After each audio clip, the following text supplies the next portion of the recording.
This ought to be interesting. Okay. Got it.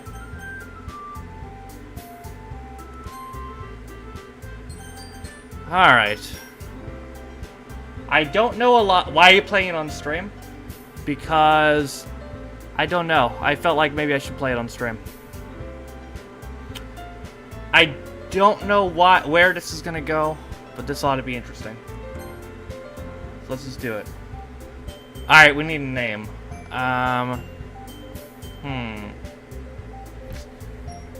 Will be...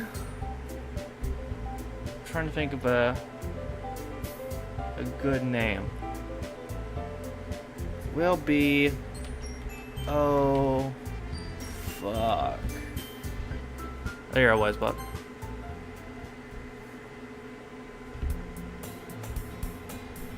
Oh god. Hey!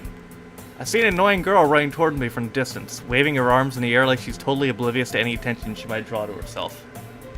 The girl is Sayori, my neighbor and good friend since we were children. Thinking more Byron Sexton. Yeah, maybe. You know, the good kind of friend you'd never see yourself making today. Wait. You know, the kind of friend you never see yourself making today, but it just kind of works out because you've known each other for so long. We used to walk to school together on days like this. Starting around high school, she would oversleep more and more frequently, and I would get tired of waiting out. But she's gonna chase after me like this, I almost feel better off running away. However, I just sigh an ideal in front of a crosswalk and let Sayori catch up to me. I overslept again, but I caught you this time. Maybe it's because I only decided. Maybe it's only because I decided to stop and wait for you. You sound like you were thinking about ignoring me. That's me, no fuck. I hope that works out. We'll find out. Well, if people stare at you for acting weird, then I don't want them to think we're a couple or something. So my character has intimacy issues. Fine. But you didn't wait for me after all. Guess you don't have an need to be mean even if you want to. Whatever you say, Sayori. Yeah. What the fuck? Alright, again, Josh told me a bit about this game as well. He played this. Shocker, I know. But yeah, apparently this gets really dark at some point. I don't know when, though. We cross the street together and make our way to school. As we draw near, the street's becoming increasingly speckled with other students making their daily commute. Go on a shooting spree, I know, right? We'll see. By the way, oh fuck! Have you signed a club to join yet? A club? I told you already, I'm not really interested in joining clubs. I haven't been looking either. Well, this guy's like me with teams. That's not true. You told me you joined a club this year. Did I? I'm sure it's possible that I did in one of our many conversations, which I dismissively go along with whatever she's going on about. Damn. Yeah, it might be, Steven. It might be. We'll see. Sayori likes to worry a little too much about me, when I'm perfectly content just getting by on average while spending my free time on games and anime. So I'm Josh. I was talking to you about I'm worried that you won't learn how to socialize or have any skills for college. Yeah, but it's really important to me, you know. And I know you're happy now, but I die at the thought that you're becoming a NEET in a few years because you're not used to the real world. A NEET? What the fuck is a NEET? I don't know. You trust me, Rat? Don't make me keep worrying about you. Alright. I'll look at a few clubs if it makes you happy. No promises, though. Will you at least promise you'll try a little? Yeah, I guess I can promise you that. Yay! Why do I let myself get lectured by such a carefree girl? More than that, I'm surprised I even let myself relent to her. I guess seeing her worry about me so much makes me want to ease her mind a little bit, even if she does exaggerate everything inside her head. Fuck Newt, it's neat. I know, right? The school day is as ordinary as ever, and before I know it, it's over. After I pack up my things, I stare blankly at the wall, looking for an ounce of motivation. Dude, same, I've been there.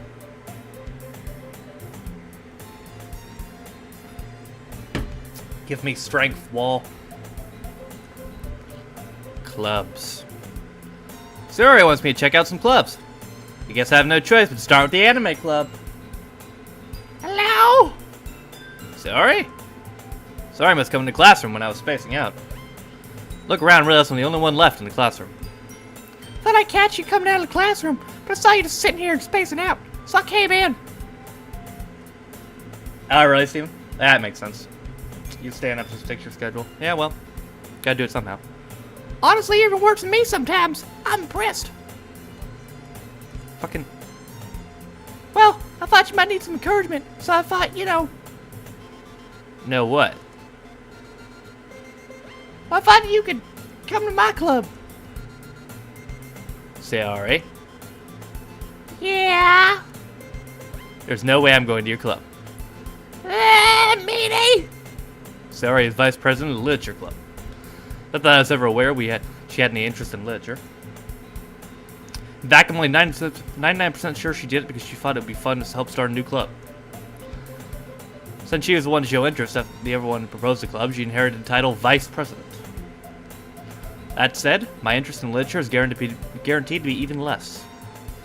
Yeah, I'm going to the anime club. Come on, please! Why do you care so much anyway? Well, I kinda told the club yesterday I was bringing a new member, and Natsuki made cupcakes and everything. Don't make promises you can't keep. The Peruvian butt fuck. That's probably coming. I can't tell if Sayori is really that much of an airhead, or if she's just as cunning as to have this planned out all along. Let out a long sigh. Fine, I'll step by for a cupcake, okay? Yes, let's go! Is this game lagging a little bit, or is it just me? I don't know. And thus, today marks the day I sold my soul for a cupcake.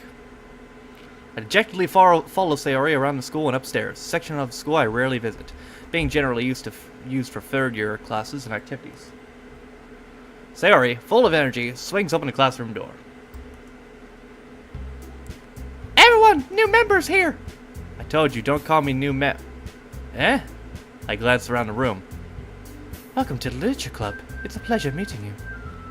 Sayori says such nice things about you. Seriously? You brought a boy?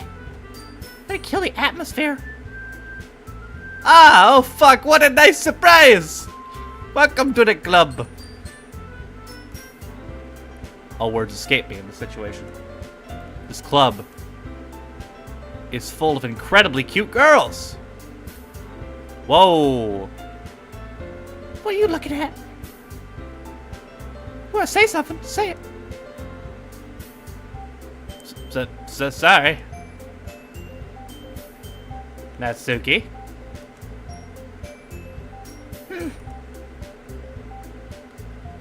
Okay, why is this lagging so much? Oh man, let me try refreshing this. Okay.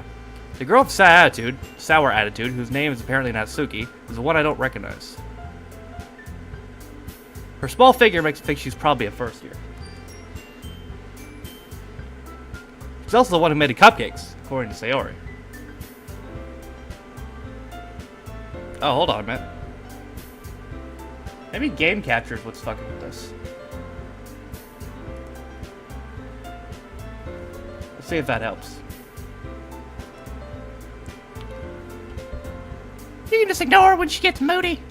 Sayori says that quietly to Mayuro. You can just ignore her when she gets moody. Sayori says that quietly to Mayuro and turns back towards the other girls. Anyway, this is Natsuki, always full of energy. This is Yuri, smartest in the club. Don't say things like that.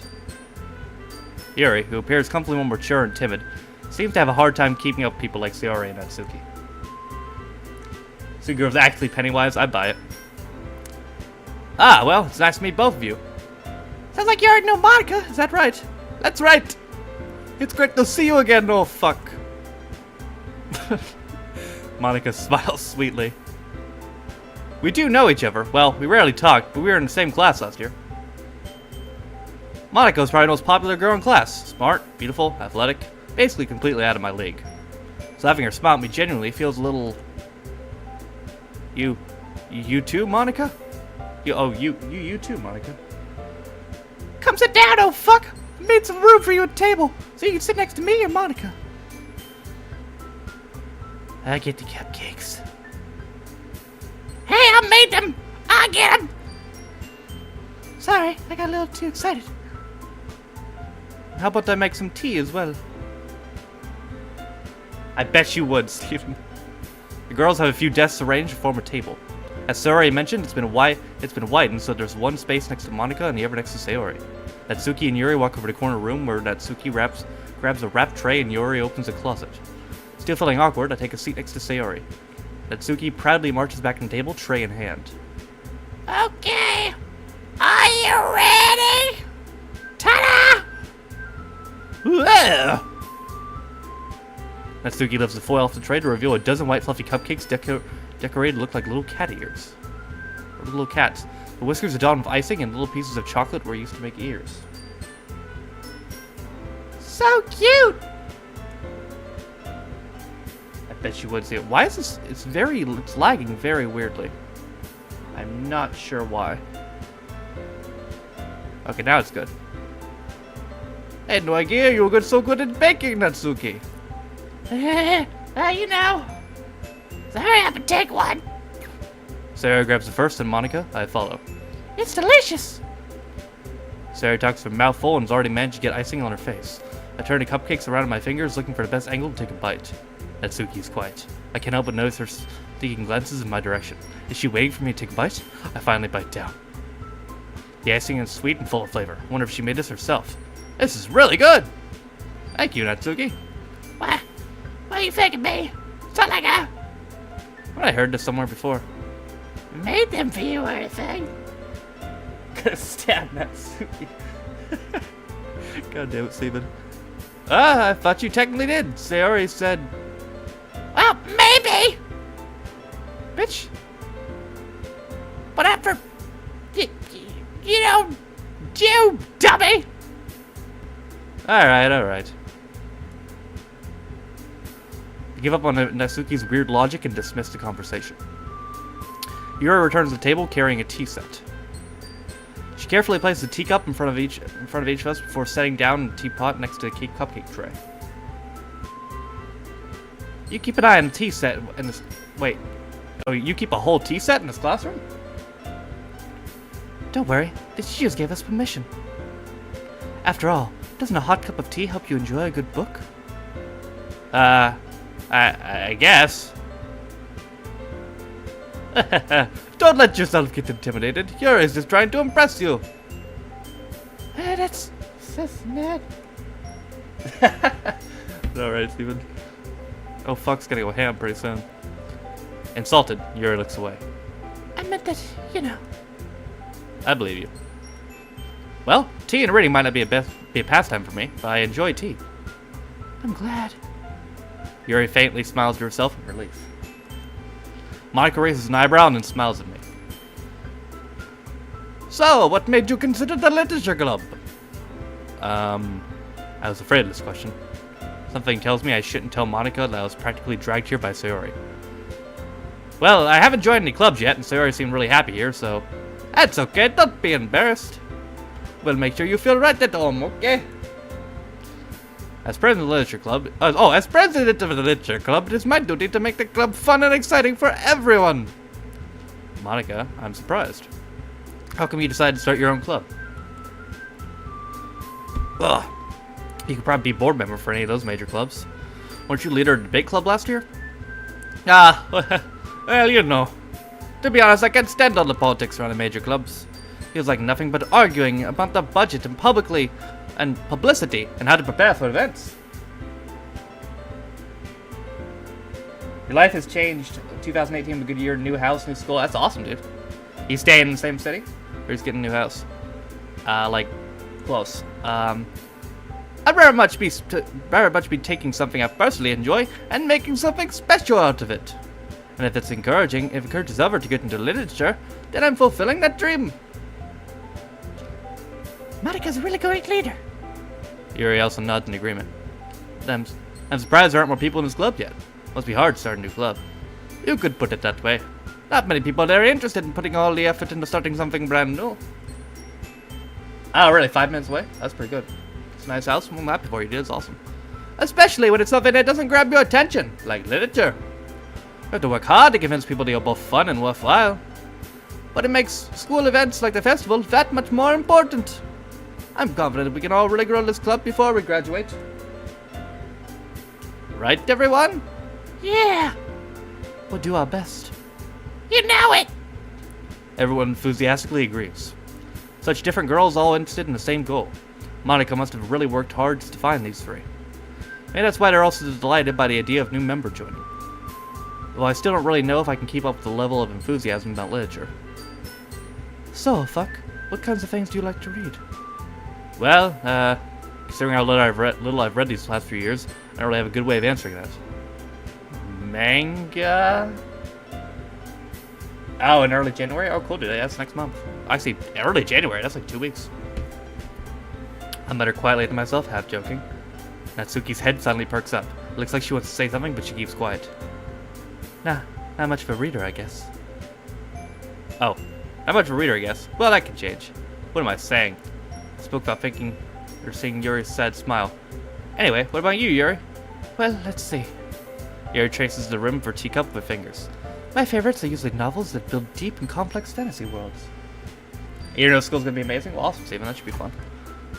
The level of creativity and craftsmanship behind them is amazing to me. And telling a good story in such a foreign world is equally impressive. Yuri goes on, clearly passionate about her reading.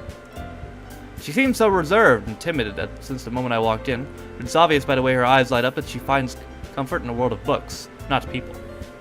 Bear, I'd say.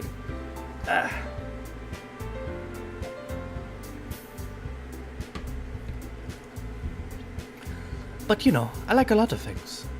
Stories with deep psychological elements usually immerse me as well. Isn't it amazing how a writer can deliberately take advantage of your own lack of imagination to completely throw you for a loop? Anyway, I'm reading a lot of horror lately. I read a horror book once. Don't know why I made my voice like that. I desperately grasp something I can relate to at a minimal level. At this rate, Yuri might as well be giving me a conversation with a rock. At this rate, Yuri might as well be having a conversation with a rock. Really? I wouldn't have expected that, Yuri. For someone as gentle as you. I guess you could say that. But if a story makes me think, or takes me to another world, then I really can't put it down.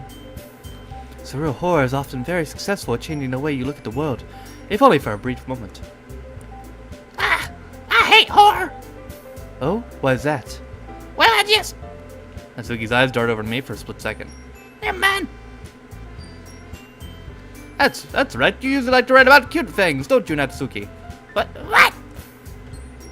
What gives you that idea? There's a piece of scrap paper behind the last club meeting. It looked like you were working on a poem called... Don't say it out loud. And give that back. Fine. Your cupcakes, your poems. Anything you do is as cute as you are. Siri sidles up behind Natsuki and puts her hands on her shoulders. I'm not cute. Natsuki, you write your own poems? Well, I guess sometimes. Why do you care? I think that's impressive. Why don't you share them sometime? No. Natsuki averts her eyes. Oh, that's weird. What the hell just happened? Rape's about to happen. I hope not. I don't think it would be go in that direction, Steven, if I was allowed to Twitch stream this, but apparently it does get pretty dark. You wouldn't like them. Not a very confident writer yet? I understand how Natsuki feels. Sharing that level of writing takes more than just confidence. The truest form of writing is writing to oneself. You must be willing to open your readers, exposing vulnerabilities and showing even desperate reaches of your heart.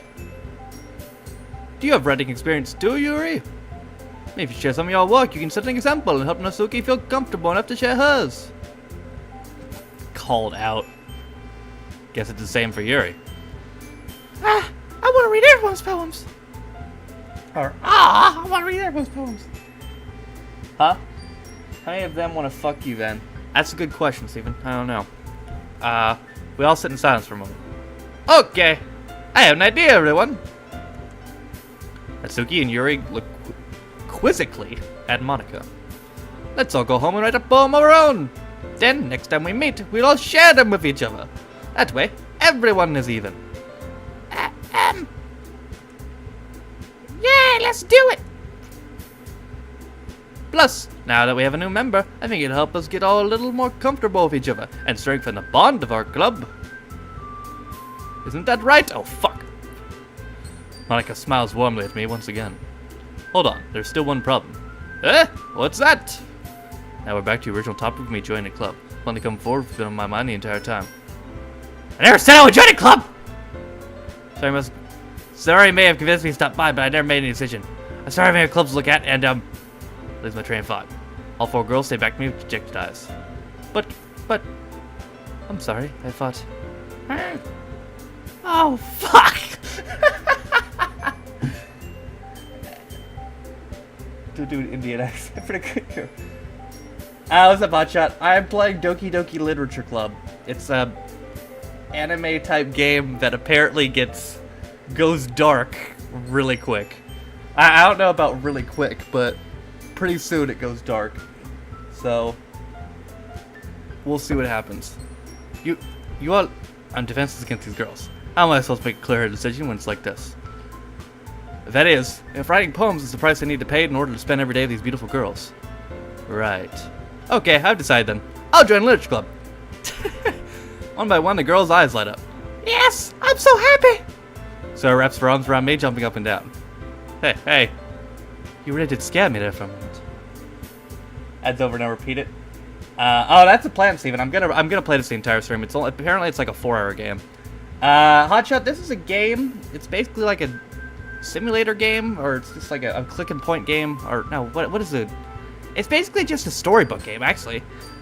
I don't know if there's really any gameplay, but it apparently goes dark at some point, like really dark. So this should be interesting. You really came for the cupcakes. I'll be super pissed. Then that makes it official. Welcome to the Literature Club. Thanks, I guess. Okay, everyone. I think with that we can officially end today's meeting on a good note. Everyone remember tonight's assignment. Write a poem to bring to the next meeting so we can all share.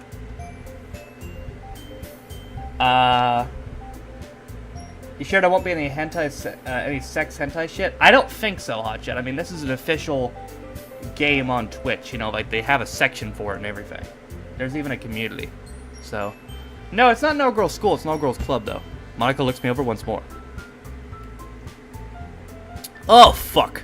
I look forward to seeing how you express yourself. Yeah. Can I really impress the class star Monica with my mediocre writing skills? PG media sympathizer. I already feel the anxiety welling up inside me. Meanwhile, the girls continue to chit-chat as Yuri and Natsuki clean up their food. Hey, oh fuck! Since we're already here, do you want to walk home together? That's right, Sarah and I never walk home together anymore because she always stay after school for clubs. Sure, might as well. Yay!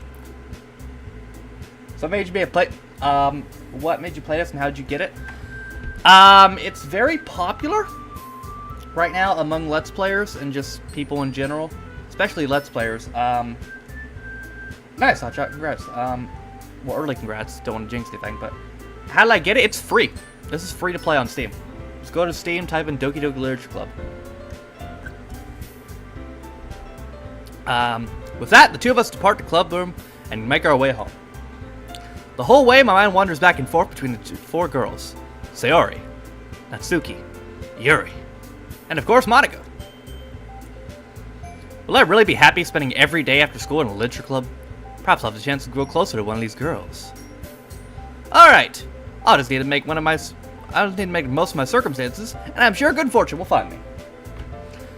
And I guess it starts with writing a poem tonight. Fuck. It's time to write a poem! Oh no! Pick words you think your favorite club member will like.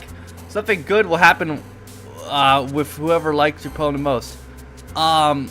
Okay. Sunset.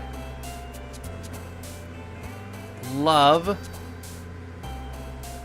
Pleasure. Smile. Crimson. Special. Anger. Childhood. Games. Journey. Pink. Dream. Comfort. Extraordinary. Hurt. Waterfall. Skipping. Feather. Calm. Scars. Daddy issues. Hi again, old fuck! Glad to see you didn't run away on us! Ha ha ha ha ha! Nah, don't worry. This might be a little strange for me, but at least I'll keep my word. Well, I'm back at the Literature Club. I was last to come in, so everyone else is already hanging out. Thanks for keeping your promise, old fuck. I hope this isn't too overwhelming or anything. I hope this isn't too overwhelming of a commitment for you. Make sure you dive headfirst into literature when you're not accustomed to it. Oh, come on, like he deserves any slack. Sarah told me you didn't even want joining clubs this year. And last year, too. I know what your plans is to come here and hang out or what. But if you don't take us seriously, then you won't see the end of it. Natsuki, you certainly have a big mouth for someone who keeps her manga collection in the club room. Oh! Okay, Steven. Wait, so you're female as well? No, I'm a guy.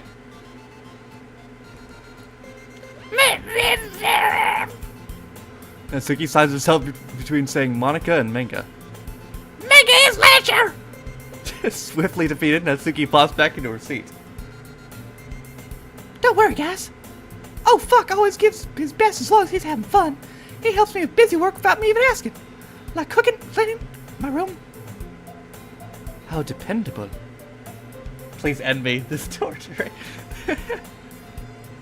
Yeah, I don't know when it's gonna get weird, but it should be interesting. This is a 4-hour game, so we'll see. Sorry, that's because your room is so messy, it's distracting. Oh, I'm a neat freak. And you almost set your house on fire once. Is that so? You two are really good friends. Oh, You two are really good friends, are you? aren't you? I might be a little jealous. Okay, Steven, whisper it to me. I'll go back to it. How come? How come? You know fucking me really good friends too. Sayori? As usual, Sayori seems oblivious to the weird situation she's put me into. Oh, Yuri even bought you something today, you know? Wait, what? Sorry. Eh? Me? No, not really. Don't be shy. It's really nothing. What is it? Never mind. Sorry, may sound like a big deal. It's really not. What do I do? Oh, I'm sorry, Yuri. I wasn't thinking. I guess it means up to me to rescue the situation. Hey, don't worry about it. First of all, I wasn't expecting anything in the first place, so any nice gesture from you is a pleasant surprise. It'll make me happy no matter what. Is that so? Yeah, I'll make a big deal if you don't want to be. Alright. But here. He reaches into her box and pulls out a book. I didn't want you to feel left out. So I picked up a book that I thought you might enjoy. It's a short read, so it should keep your attention, even though you don't usually read. And we could, discuss it if you wanted. This is... How's this girl accidentally being so cute? She even picked out a book she thinks I'll like despite me not reading much. Yuri, thank you. I'll definitely read this. Sam threatened me in an, way. What should I feel? I don't know, Acha. I mean, you're 16. Now's about the age where you decide to come to terms with your sexuality. So you got to figure it out yourself, buddy. But don't worry. I support you 100%. Okay, soon. I enthusiastically take the book. Phew. Well, you can read at your own pace. Look forward to hearing what you think. Now that everyone's settled in, I expect Monica to kick off some scheduled activities for the club. I'm gonna fuck you someday, but you'll like it. That's what I got sent.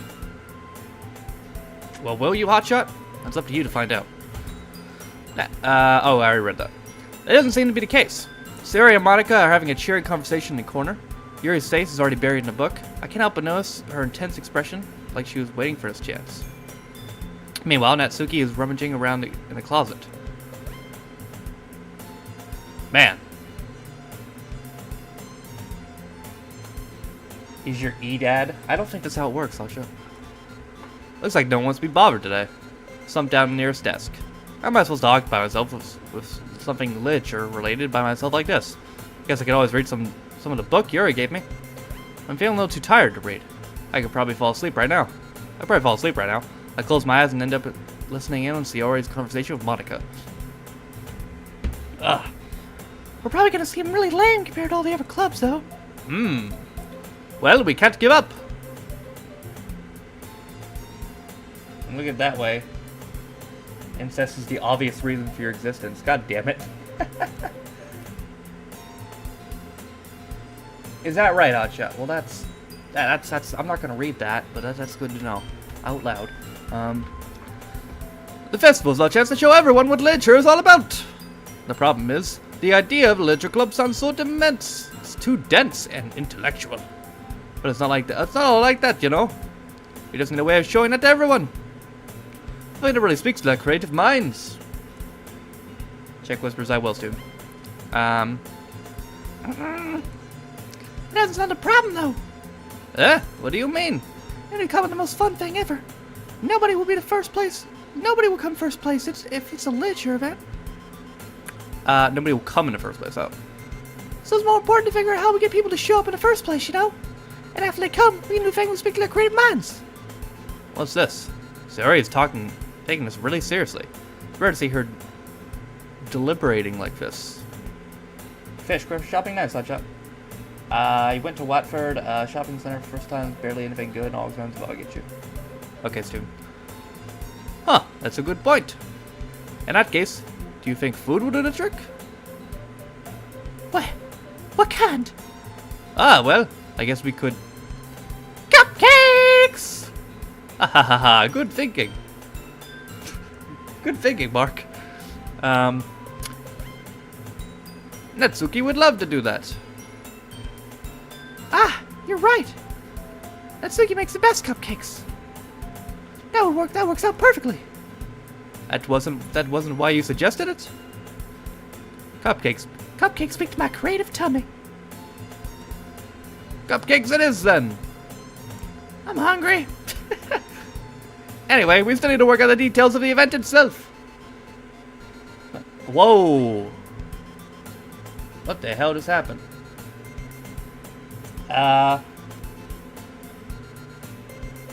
Nice, Hotshot. Should be skip gear, yeah. I found myself smiling. In the end, Sayori is still her usual self. But there lies the unexpected reason I admire her. Unlike me, who has trouble finding any motivation at all, Sayori can put her mind to anything and make them come to life. So that's why I end up letting her get on my case about things. I can't help but wonder what life would be like to see the world through her eyes. Oh, my eyes find Sayori's face filling my vision. There we go. Put a save there.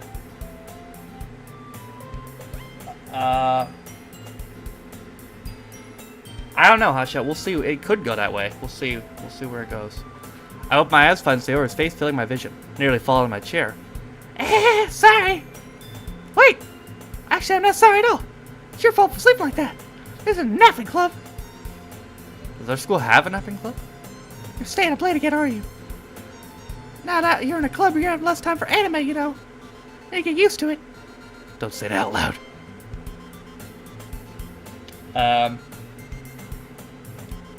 I don't know, Hotshot. We'll see. We're gonna have to digest what they're like a little bit more. I got stuff on my shoulder to see if Monica overheard. It's true, though. Yeah. I know. You're always looking out for me, Sayori. It's what I do best. That's a problem. What about you? Glad for me when it's better to look out for yourself. You're still oversleeping every day, aren't you? Not every day. It's not very convincing. How many days past week have you gotten up on time? It's secret. I knew it. Come on! At least give you the benefit of the doubt. I can't even do that. Look, Sayori, it's written all over you. Eh? Sayori glances around herself. You go for Monica? Sayori glances around at herself. How's it written all over me? You were clearly in a rush this morning. Look, your hair is sticking out all over here. Ah, Or my fingertips on the side of Sayori's hair, trying to straighten it out. Man, you really need a brush for this. Maris is really hard to get right. I won't fall for that. There's more than just your hair. Look, your brow isn't straight either. And there's toothpaste stain on your collar right here. Try to wipe the stain off with my finger. But nobody would ever notice that. Of course they would. Nobody's gonna tell you about it because they don't want to embarrass you. Fortunately, I don't really care about that. Okay, Steven, well, don't rush me. I'm trying to play this game right now. Okay, Hotshot, well, good for you. Fortunately, I don't really care about that. Hey, man. And you don't even keep your blazer buttoned up. Seriously, Sayori, what do you think? Why do you think you don't have a boyfriend yet? Eh? That's super mean. Sorry, but you thank me later. Start to button her blazer from the bottom. Once you see how better you look, maybe you'll change your mind. Oh, okay. Where is this about to go? Eh. This is so funny. What is? Well, I was thinking how weird it is to have a friend who does these kind of things. Eh? Don't say that. You feel weird about it stupid? It's okay, though. I'm happy we're like this. I'm happy we're like this. Aren't you? I guess. Hey, be careful. The button might come off. Why is it so hard to close? Struggle to fully close the button near her chest. Does this thing even fit you properly? It did when I bought it. If you're buttoned it, you've noticed that something like you noticed sooner that it doesn't fit you anymore. What are you smiling about? It means my boobs got bigger again. Don't say that out loud. Anyway, you look much better now, so well, this feels so strange to see Sayori's blazer buttoned up like that. But it's so stuffy. It's not worth it at all. Sayori hastily unbuttons her blazer once more. Phew. That's so much better. Sayori puts her arms out and twirls around. So if I keep it unbuttoned, then I won't get a boyfriend, right? What kind of logic is that? Why are you saying it like it's a good thing? Because if I had a boyfriend, he wouldn't let you ever do things like this. You take care of me better than anyone else would anyway. So that's why I'm keeping it unbuttoned. Yeah, I've been feeling that way too, Steven. Stop saying all these embarrassing things! I didn't say anything embarrassing. Jeez. Oh, jeez. Well, anyway, let's try focusing on waking up a little bit earlier. Well, if you focus on going to bed earlier. Fine. It's a deal. Guess we really are better taking care of each other than we are taking care of ourselves. Yeah, I guess so, huh? So maybe you should come wake me up Somebody should come wake me up in the morning. You're doing it again, Sayori. But I was joking that time. Yeah, it's impossible to tell with you sometimes. Or man, it's impossible to tell with you sometimes. Okay, everyone. Monica suddenly calls out, "Why don't we share the poems we wrote now?" Yay! Oh, fuck, I can't wait to read yours. Yeah, same. I fail to sound enthusiastic, but Sayori trots away to retrieve her poem. By the way, did you remember to write a poem last night?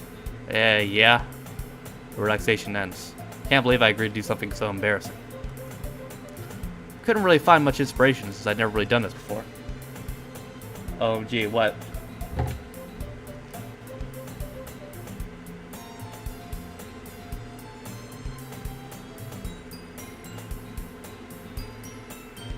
Oh, really, Aja? Should you called yourself the Saxonator? Oh, no. Jesus. Well, now that everyone's ready, why don't you go find someone to share with? I can't wait. Sayori and Monica enthusiastically pull out their poems. Sayori's in a written sheet of a loose leaf torn from a spiral notebook. On the other hand, Monica wrote hers in a composition notebook. I can already see Monica's pristine handwriting from where I sit. Natsuki and Yuri reluctantly comply as well, reaching in their bags. I do the same myself. Was that the name of Sexton's finisher? I don't know what it was called, but I know it was the worst thing I've ever seen, dude. Who should I share to first? Sayori. I'm definitely most comfortable sharing it with Sayori first. She's my good friend, after all. Oh my goodness. This is so good, oh fuck.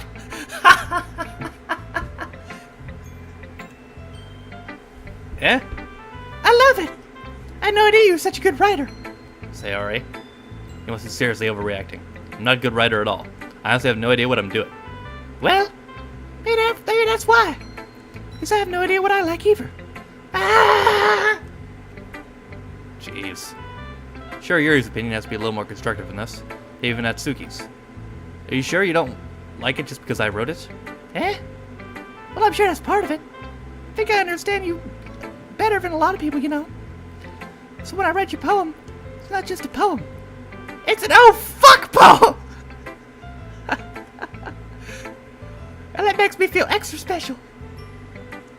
Like I could read your feelings in it. Sayori hugs the sheet against her chest. You're so weird, Sayori. I'm really happy that you wrote one. Reminds me of how you're really part of the club now. Not to mention the fact that I'm standing right in front of you in a club room. Well, of course. I'm not really into it yet, but it doesn't mean I'll break my promise. See? It's like I said before. Oh, fuck. Deep down, you're not selfish at all, you know? Trying new things like this for other people, that's something only real good people do. Thanks, Sayori. Not sure if Sayori sees the full picture of my motive here. Then again, can't deny she's part of the reason I joined. Knowing how much this means to her and all. Yeah.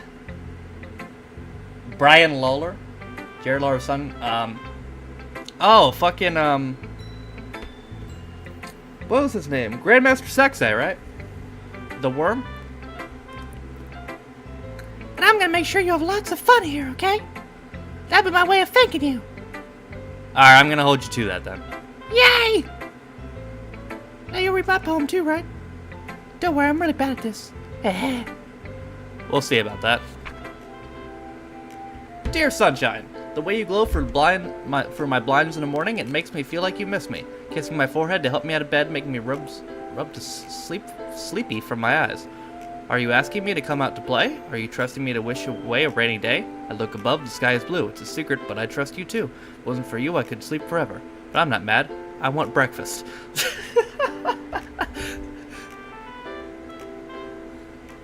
Sayori, this is just a guess, but did you wait until this morning to write this? No! Just a little bit. You can answer just a little bit to a yes or no question. I forgot to do it last night. Well, at least that makes me feel a little bit better about myself. The lag on this is very weird. Don't be mean. I still tried my best. Yeah. I didn't mean to say it was a bad poem. Came out nice, or how should I put it? Sounds just like you. Really? Yeah. Especially that last line. I made eggs and toast. Even though you were late to school? It's bad to skip breakfast. Oh, if I get this, I can... That's weird. I get all cranky. Well, I guess there's no point in arguing. Anyway, thanks for showing me. I don't think I've ate breakfast in like 5 years. I never used to eat before I went to school because I'd wake up like right as I went to school. And now I don't wake up till 12, so yeah. That was so much fun. I'm making an e-girl streamer team with Saint Peach in it and her sexy as fuck Miss Claus cosplay on stream. Okay, Hotshot. I don't know who that is or what the fuck you're talking about, but good for you. Monica's the best. Yeah. But next time, I won't forget. I'm gonna write the best poem ever. Well, I guess look forward to it. Alright.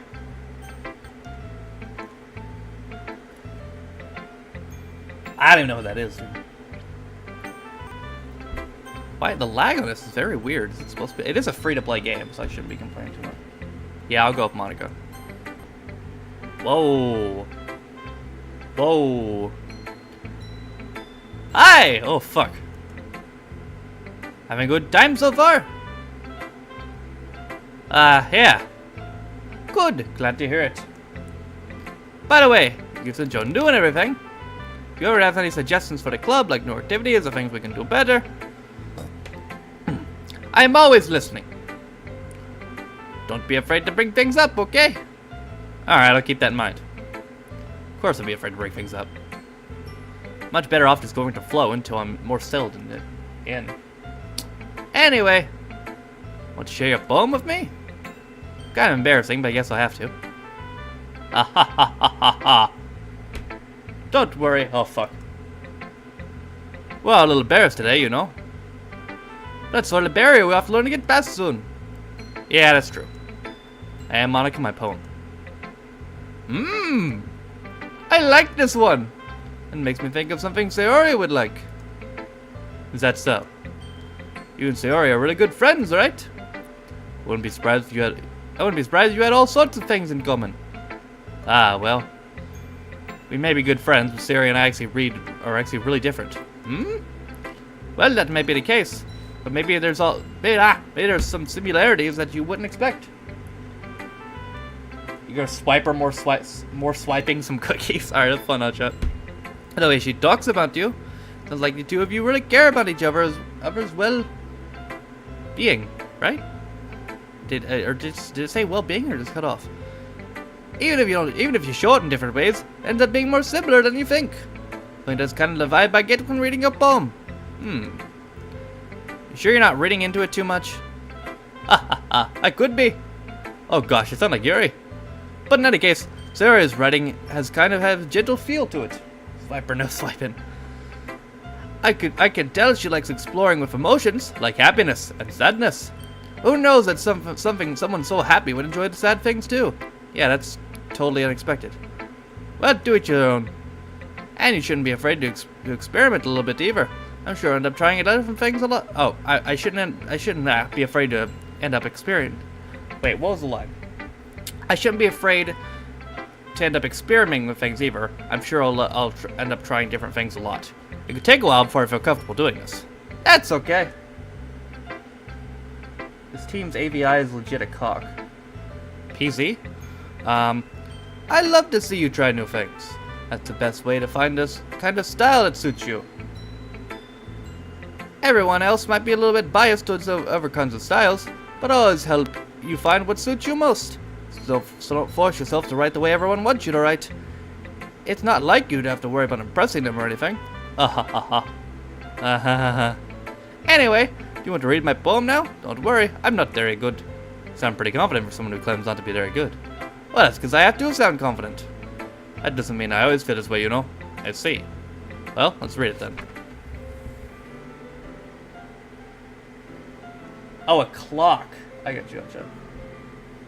Phone died. Did Monica like it? The poem? Yeah, she did. Now this is her poem.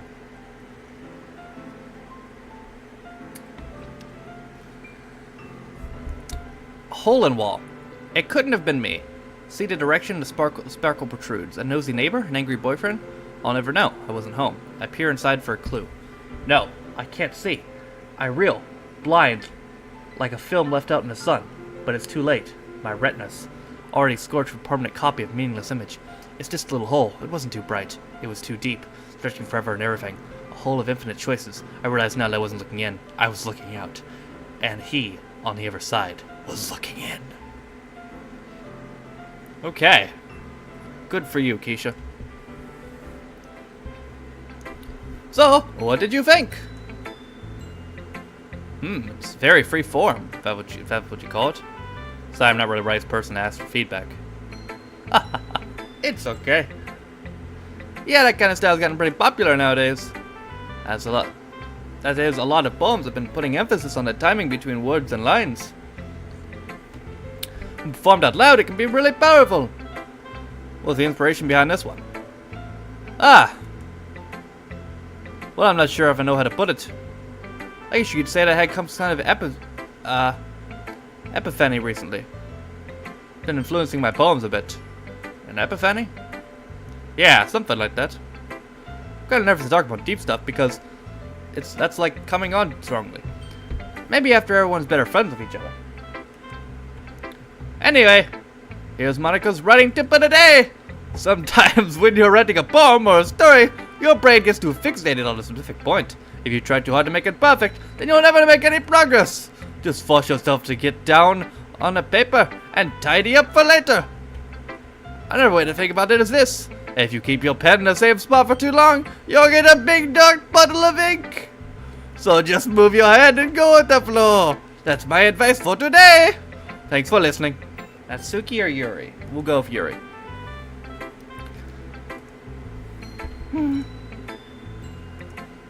Yuri stares at the poem. A minute passes, more than enough time for her to finish reading. Oh, so sorry. Forgot to start speaking. Yeah, I don't... His hairline was somehow better than any of those kids' hairlines, dude. So I don't know what the fuck they were doing with their lives. He's the one who probably cut their hair, though, to be honest. I'm not... I just need to put my thoughts into words. Hold on. Okay. This is your first time writing a poem, right? Yeah. Why do you ask? Just making sure. I guess it might be after reading through it. Ah, so it's that bad. No! Did I just raise my voice? I'm so sorry. Yuri bears her face in her hands. I couldn't help it, but noticed it's been several minutes and we really haven't gotten anywhere. Alec Aspen's dab? Oh, was that one of the kids with the awful haircut? Yeah, I did. He tried. They all really tried. Didn't work out, though. Couldn't help but notice it's been several minutes and we really haven't gotten anywhere. It might take Yuri a while to get used to new people. It's fine, I really didn't notice. What were you saying? Right, just that, there are specific writing habits that are usually typical of new writers. And I've been through that myself, kind of learned to pick up on them. I think the most noticeable thing I recognize in new writers is they try to make their style very deliberate. In other words, tend to pick a writing style separate from topic matter, and they form fit the two together. The end result is both style and expressiveness are weakened. Once Yuri finds her train of thought, it is as if her demeanor totally changes. Yeah, that's words. Her stammering is completely gone and sounds like an expert. She sounds like an expert. Of course, it's not something you can really be blamed for. There's so many other different skills and technique to go into writing even a simple poem. Not just finding and building them, but getting them to work together is probably the most challenging part. It might take you some time, but it all comes with practice and learning by example and trying new things. I hope that everyone else in the club gives you valuable feedback. Natsuki can be a little biased, though. Biased? How? Well, never mind. I shouldn't be talking about people like that. Sorry. It's fine. Not sure if Yuri's apologizing to herself, or to me, or Natsuki. Mind if I read your poem now? Please do. I'd love to share my thought process behind it. Yuri smiles dreamily as it's a rare opportunity for her, which itself is kind of funny. After all, isn't it supposed to be a literature club? Oh god. The tendrils of my hair illuminate between the amber glow. Bathing. It must be this one. The last remaining streetlight to have withstood the test of time. The last to be replaced by the sickening blue-green hue of a flute. I bathe. Calm, breathing air out of the present, but living in the past. The light flickens. I flicken back. What, it's going to be dark? Yeah, I'm sure it'll get there. We'll see. Going for about an hour? Okay. I'm so sorry to have such terrible handwriting. What? I wasn't thinking that at all. It took you a long time to read. Ah. Well, I assume just read script very often. I just think your handwriting is pretty. Eh? That's a relief. Also, I like the poem. Even though it's short, it was really descriptive. It wasn't too short? I usually write longer poems. Not at all. I'm Really glad you like it. I'll be honest. Since it's our first time sharing, I want to write something a little more mild. Something easy to digest, I suppose. Are you into ghosts, Yuri? Actually, the story isn't about a ghost at all. Oh, fuck. Really? Must have totally missed the point. Well, I suppose you did only glance over it after all. But remember, that poets often express their own thoughts, feelings, and experiences in their work. I'm good at words. They usually do more than tell a simple story or paint a picture. In that case, perhaps the subject of the poem only being symbolically compared to a ghost, lingering in her last remaining place of comfort, unable to let go of the past, and soon to be left with nothing. It's a lot more solemn putting it that way. I didn't even thought it like that. That's impressive. It's nothing, really. Well, it makes me happy that you think that. Just remember that it won't be long before you pick up on these things, too. Yeah, maybe you're right. I guess I'll have to keep trying. I'm counting on you. Gee. Who should I get? This game, it cost you money? No, actually, this game is free to play. It's free to play on Steam.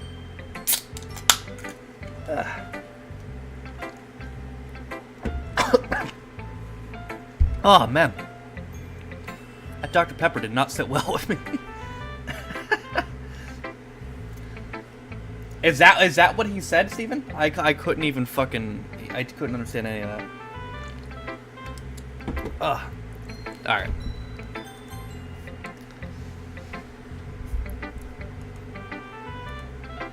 Well, it's about what I expected from someone like you. That's a little blunt. Well, excuse me. Not like I said it was bad, but I just didn't invoke any emotions. Basically, it's not cute enough for your taste. You're gonna get smacked? I'll pass. Well, anyway, I just need to show you mine. How do you like it? Eagles can fly, monkeys can climb, crickets can leap, horses can race, owls can seek, cheetahs can run, eagles can fly, people can cry. That's about it.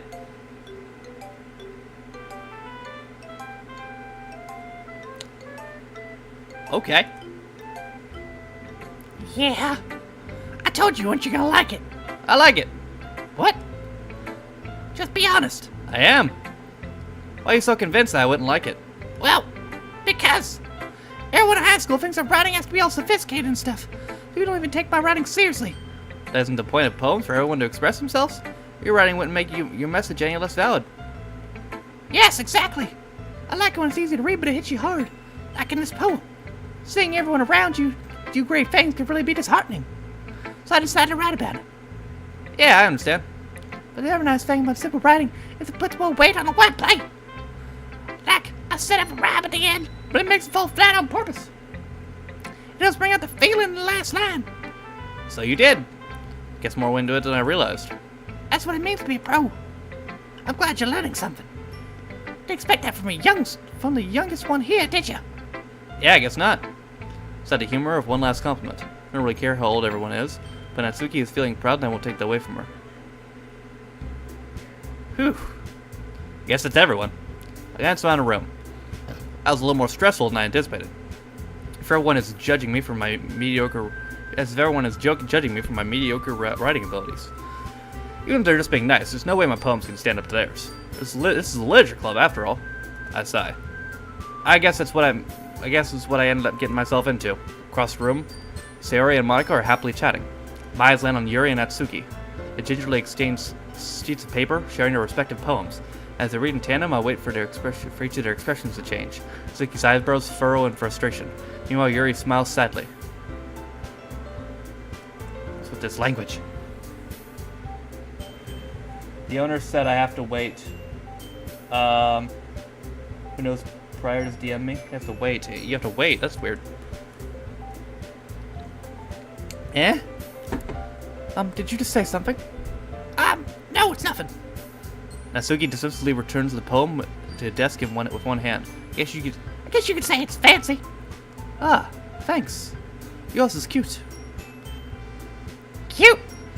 Just completely missed symbolism or something. It's clearly about the feeling of giving up. How could you be cute? I know that. I just meant the language, I guess. I was trying to say something nice. Eh? You have to try hard to come up with something nice to say. Thanks really didn't come out nice at all. Well, I do have a couple suggestions. Yeah, I don't know, Hotshot. If I was looking for suggestions, would I ask someone who actually liked it? Which people did, by the way. Sayori liked it, and oh fuck did too. Based on that, I'm glad you gave you suggestions of my own. First of all, Excuse me.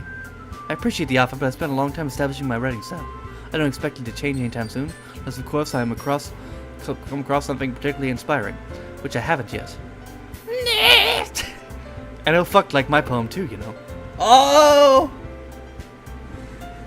Is that right, Hotshot? Natsuki? This one, Hotshot? That's Natsuki. This is Yuri. He even told me he was impressed by it. Natsuki suddenly stands up. Why did the music just stop? Oh! I didn't realize you were so invested in trying to impress a new member, Yuri. That's not what I... You just... Yuri stands up as well. Maybe you're just jealous and oh fuck appreciates my advice more than I appreciate yours! Oh! Ha! And how about you know he didn't appreciate my advice more? Are you that full of yourself? No? If I was that full of myself, I would deliberately go out of my way to make everything I do overly cutesy! Is everyone okay? Well, you know what? I was the one whose boobs magically grew size bigger as soon as oh fuck started showing up! Natsuki! Natsuki, that's a little... Natsuki, that's a little... This doesn't involve you! I don't like fighting, guys. Suddenly, both girls turns toward me as soon as they noticed I was... Suddenly turned towards me as they just noticed I was standing there. Oh, fuck. She's trying to make me look bad. That's not true. She started it. If she could get over herself and learn to appreciate the simple writing is more effective, it wouldn't have been to happen in the first place. What's the point of making poems all convoluted for no reason? It means just jump over to the reader, not force them to have to figure it out. Help me explain that to her, oh fuck. Wait. There's a reason why we have so many deep and expressive words in our language. It's the only way to convey complex feelings and meaning most effectively. Avoiding them is not only unnecessary limiting yourself, it's also a waste. You understand that, right, oh fuck? Well! I like get dragged into this in the first place. It's like I even know anything about writing. Whoever I agree with, they'll probably think more highly of me. Help me, Sayori! Natsuki? Yuri?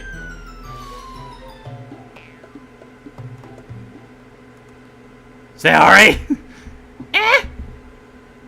Yeah! Everyone who's fighting is making Sayori uncomfortable. How can you two keep fighting when you know you're gonna make your friend feel like this? Oh, fuck. That's her problem. This isn't about her. I agree. It's unfair of others to inject her feelings into our conflict. Yeah, unless Sayori's want to tell Yuri what a stuck-up jerk she's being. She would never. It's your immaturity that's making her feel upset in the first place. Excuse me? Are you listening to yourself? This is exactly what nobody likes. Ooh. Stop! Natsuki, Yuri, you guys are my friends. I just want everyone to get along and be happy. My friends are wonderful people, and I love them because they have differences. Natsuki's poems, they're amazing because they give you so many feelings in just a few words. And Yuri's poems are amazing because they paint beautiful pictures in your head. Everyone's so talented. That's why are we fighting? Because, well, also, Natsuki's cute and there's nothing wrong with that. And Yuri's boobs are the same way they always were. Big and beautiful. Sayori? Does that help you too much? Make me try to pick the lead editor thing. I don't know what editors. Oh, he helped you too much? Oh, rip. Sayori stands triumphantly. You're fucked, yeah. Monica stands behind her with bewildered expression. I'll make some tea. Yuri rushes off. Natsuki sits down with a blank expression on her face, staring at nothing. So, this is why Sayori is vice president. Oh, so this is why Sayori is vice president, I whisper to Monica. She nods in return. To be honest, I might come off as a good leader, and I can organize things, but I'm not very good with people. I couldn't even bring myself to interject. As president, it's kind of embarrassing of me. Nah. It's not like I can blame you. I wasn't able to say anything either. Well, I guess it just makes Sayori amazing in her own ways, doesn't she? You could say that. She might be an airhead, but sometimes weirdly suspicious that she knows exactly what she's doing. I see. Take good care of her, okay? I wouldn't want to see her get herself hurt. That makes two of us. You can count on me. Monica smiles sweetly at me, causing my stomach to knot. She's such a genuine person. Such a genuine person really does make a good president, regardless of what she says. Then I get a chance to talk to her a little more. Okay, everyone. It's about time for us to leave. How do you all feel about sharing poems? It was a lot of fun. Well, I'd say it was worth it. It was alright. Well, mostly. Oh, fuck. How about you? Yeah, I'd say the same. It was a neat thing talking about with everyone. Awesome. In that case, we'll do the same thing tomorrow. And maybe you'll learn something for your friends, too. So your poems will turn out even better. I think to myself, I did learn a lot about the kinds of poems everyone likes. If any luck, that means I can do a better job impressing the ones I want to impress. Nodded myself in newfound determination. Oh, fuck. Ready to walk home? Sure, let's go. Eh. Sayori beamed at me. It surely has been a while since Sayori and I have spent this much time together. Can't really say I'm not enjoying it either. Sayori, about what happened earlier. What do you mean? You know, between you and Natsuki. Between Yuri and Natsuki. Does that kind of thing happen often? No. That's really the first time I've seen them fight like that. I promise they're wonderful people. You don't hate them, do you? No, I don't hate them. I really just want your opinion, that's all. I can see why they make good friends with you. Phew. You know, oh fuck. Sounds like it's spend time with you in the club. But I think seeing you get along with everyone's making me happiest. And everyone really likes you too. That's... Every day is gonna be so much fun. Is there any classes? Like, do they go to classes? Or is it just clubs? Is it a club school? Looks like Sayori still hasn't caught on the kind of situation I'm in. Sure, being friends with everyone is nice, but do they really need to stop there? Well, we're just gonna have to see what the future holds, Sayori. I pat Sayori on the shoulder. I said it more to myself than to her, but it's easy to use Sayori as an internal monologue sometimes. Okay. Yeah. Let's do this. Okay. Graveyard, anger, sadness, lipstick, pain. That's all coming up as Sayori. Childhood, frightening, destiny, music, hurt. Hurt came up as Sayori as well. Vivacious, pleasure, rain cloud. Does she have depression or something? Judgment, ribbon, alone. Oh. Okay, this is where it could start to get interesting. Flee. Okay. Sugar. Disoriented. Oh, you read it wrong? Oh, okay. Interesting. Another day passes and it's time for a club meeting already. I've gotten a little more comfortable here over the past few days. Entering the club room, the usual scene greets me. Hi, oh fuck. Yo, Sayori. Looks like you're in a good mood today. Ah, okay, Hotshot, I get you. I'm just still not used to being in a club, that's all. I see. It's a pretty simple thing to get you in a good mood. But I guess it's always simple things for you anyway. Speaking of which, I'm kind of hungry. Will you come with me to buy a snack? No thanks. That's not like you at all. I have my reasons. Why don't we take a look in your purse, Sayori? Why that all of a sudden? No reason, really. Just want to look at it. Sayori nervously reaches in her coin purse. She opens the latch and gets it open. Then she turns it upside down and lets contents spill on the desk. Only 2 small coins slide out. I knew it. I can see right through you, Sayori. That's not fair. How would you even know? It's simple. If you had enough money in the first place, you wouldn't have brought a snack. You would have had a snack. You have bought a snack before coming in the club room. So you're not hungry, or you want an excuse to take a walk. Or you plan to conveniently forget that you spent all of your money, so that I would lend you some. And there's one more thing. You're always hungry. And this still, that only leaves one option. Ah! I give up! Don't make me feel guilty! If you feel guilty, that means you deserve to feel guilty. Ah! Yuri suddenly giggles. Huh? I noticed that she was listening in. Her face is in her book as always. I wasn't listening or anything. It's just something in my book. Yuri? Tell oh fuck to let me borrow some money. Don't get me involved in that, Sari. Besides, you should buy whatever you can. You should only buy whatever you can responsibly afford. And frankly, after pulling a mischievous little stunt like that, your stuttering is fair enough retribution. Oh no. Oh, I just said that. I said that, not Yuri. I didn't mean like that. Got you absorbed in my book. I like when you speak your mind, Yuri. Doesn't happen too much, but it's a fun side of you. That's no way you could think. There's no way you could think that. You were right, though. I did something bad enough to accept the revolution. Retribution. That. Still. Coming from you, Sayori. I guess there's a little devil inside all of us, isn't there? Don't let her fool you.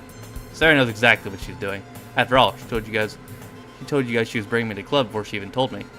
But you would have come born for the cupcakes, so I had tricked Natsuki into making them. Come on, give me more credit than that, Sayori. Flap! Whoa! Kia! Out of nowhere, something smacks Sayori in the face and tumbles onto the desk. Ow! What was? A cookie? Sure enough, it's a giant cookie wrapped in plastic. Sarah glances around. Is this a miracle? Because I paid my restitution? Retribution. Actually, that one almost worked. Ah! I was just gonna give it to you, but then I heard you blackmail the cupcakes. It was totally worth seeing your reaction. No. Ah! Natsuki, that's so nice of you. I'm so happy. Sarah hugs the cookie. Jesus, eat it. Sarah rapidly tears open the wrapper and takes a big bite. So good. Sarah suddenly clasps her hand over her mouth. I bit my tongue. You going for a lot? You going for a lot over just one cookie? Suki takes a bite of her own cookie.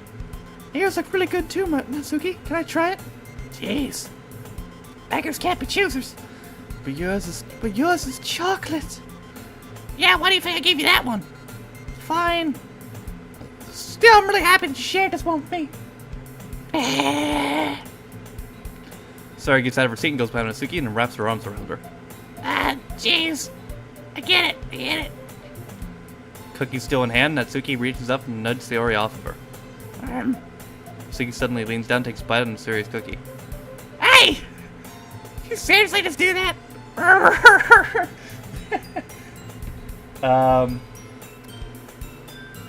Yeah, I don't know.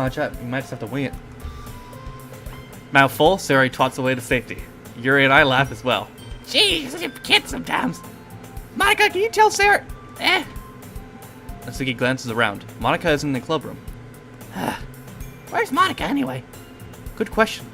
Have any of you heard anything about her being late today? Not me. Yeah, I haven't heard anything either. This is a bit unusual. I hope she's okay. Of course she's okay. She probably just had something to do today. She's pretty popular after all. You don't think she has that? I wouldn't be surprised. Probably more desirable than all of us combined. That's true. Excuse me. Suddenly the door swings open. Sorry, I'm super sorry. Oh, okay, Acha. There you are. I didn't mean to be late. I hope you guys weren't worried or anything. Monica chose a club over her boyfriend after all. He's so strong-willed. But boyfriend? What on earth are you talking about? Monica quizzically glances at me. Never mind that. What helped you up anyway? Well, my last period today was study hall. To be honest, I kind of just lost track of time. Haha. Well, poor boy, yeah, I get you, Chum. That makes no sense, though. You would have heard the bell ring, at least. Must not have heard it since I was practicing piano. Piano? Wasn't no way you played music as well, Monica. I don't really. Just kind of started recently. I always wanted to learn piano. That's so cool. You should play some for us, Monica. That's... Monica looks at me. Maybe once I get a little better, I will. Yay! That sounds cool. I also look forward to it. Is that so? In that case, I won't let you down, oh fuck. Monica smiles sweetly. I didn't mean any pressure or anything like that. Don't worry. I've been practicing a whole lot recently, and I really love the chance to share once I'm ready. I see. In that case, best of luck. Thanks. So, I didn't miss anything, did I? No, not really. I choose to leave out Sayori's mischievous escapade. I'm sure Natsuki will end up complaining to her anyway. Looks like everyone's already settled down. Sayori somehow already finished her entire cookie. Yuri's back to her book and Natsuki disappeared into a closet. Oh fuck! Oh fuck! Sayori suddenly comes up to me. I'm gonna get some supplies from another classroom. Wanna come with me? Supplies? What for? Well, you know how the festival's coming up. Me and Monica are gonna make some posters and stuff. So I think you'll find some crayons, markers, and glue sticks. I see. Sure, I'll go with you. Yay! Okay, hold on a minute.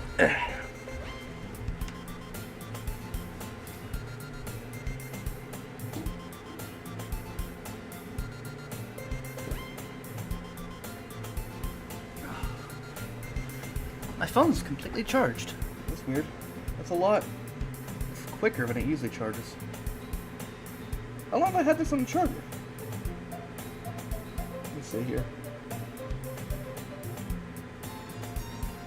Yeah, only like an hour and a half.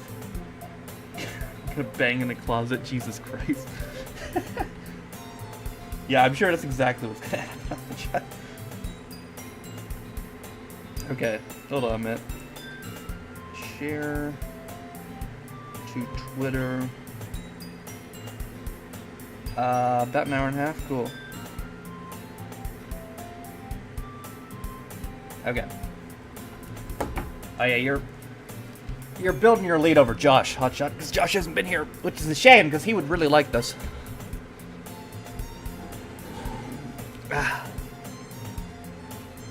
Okay, Monica, we'll be back soon.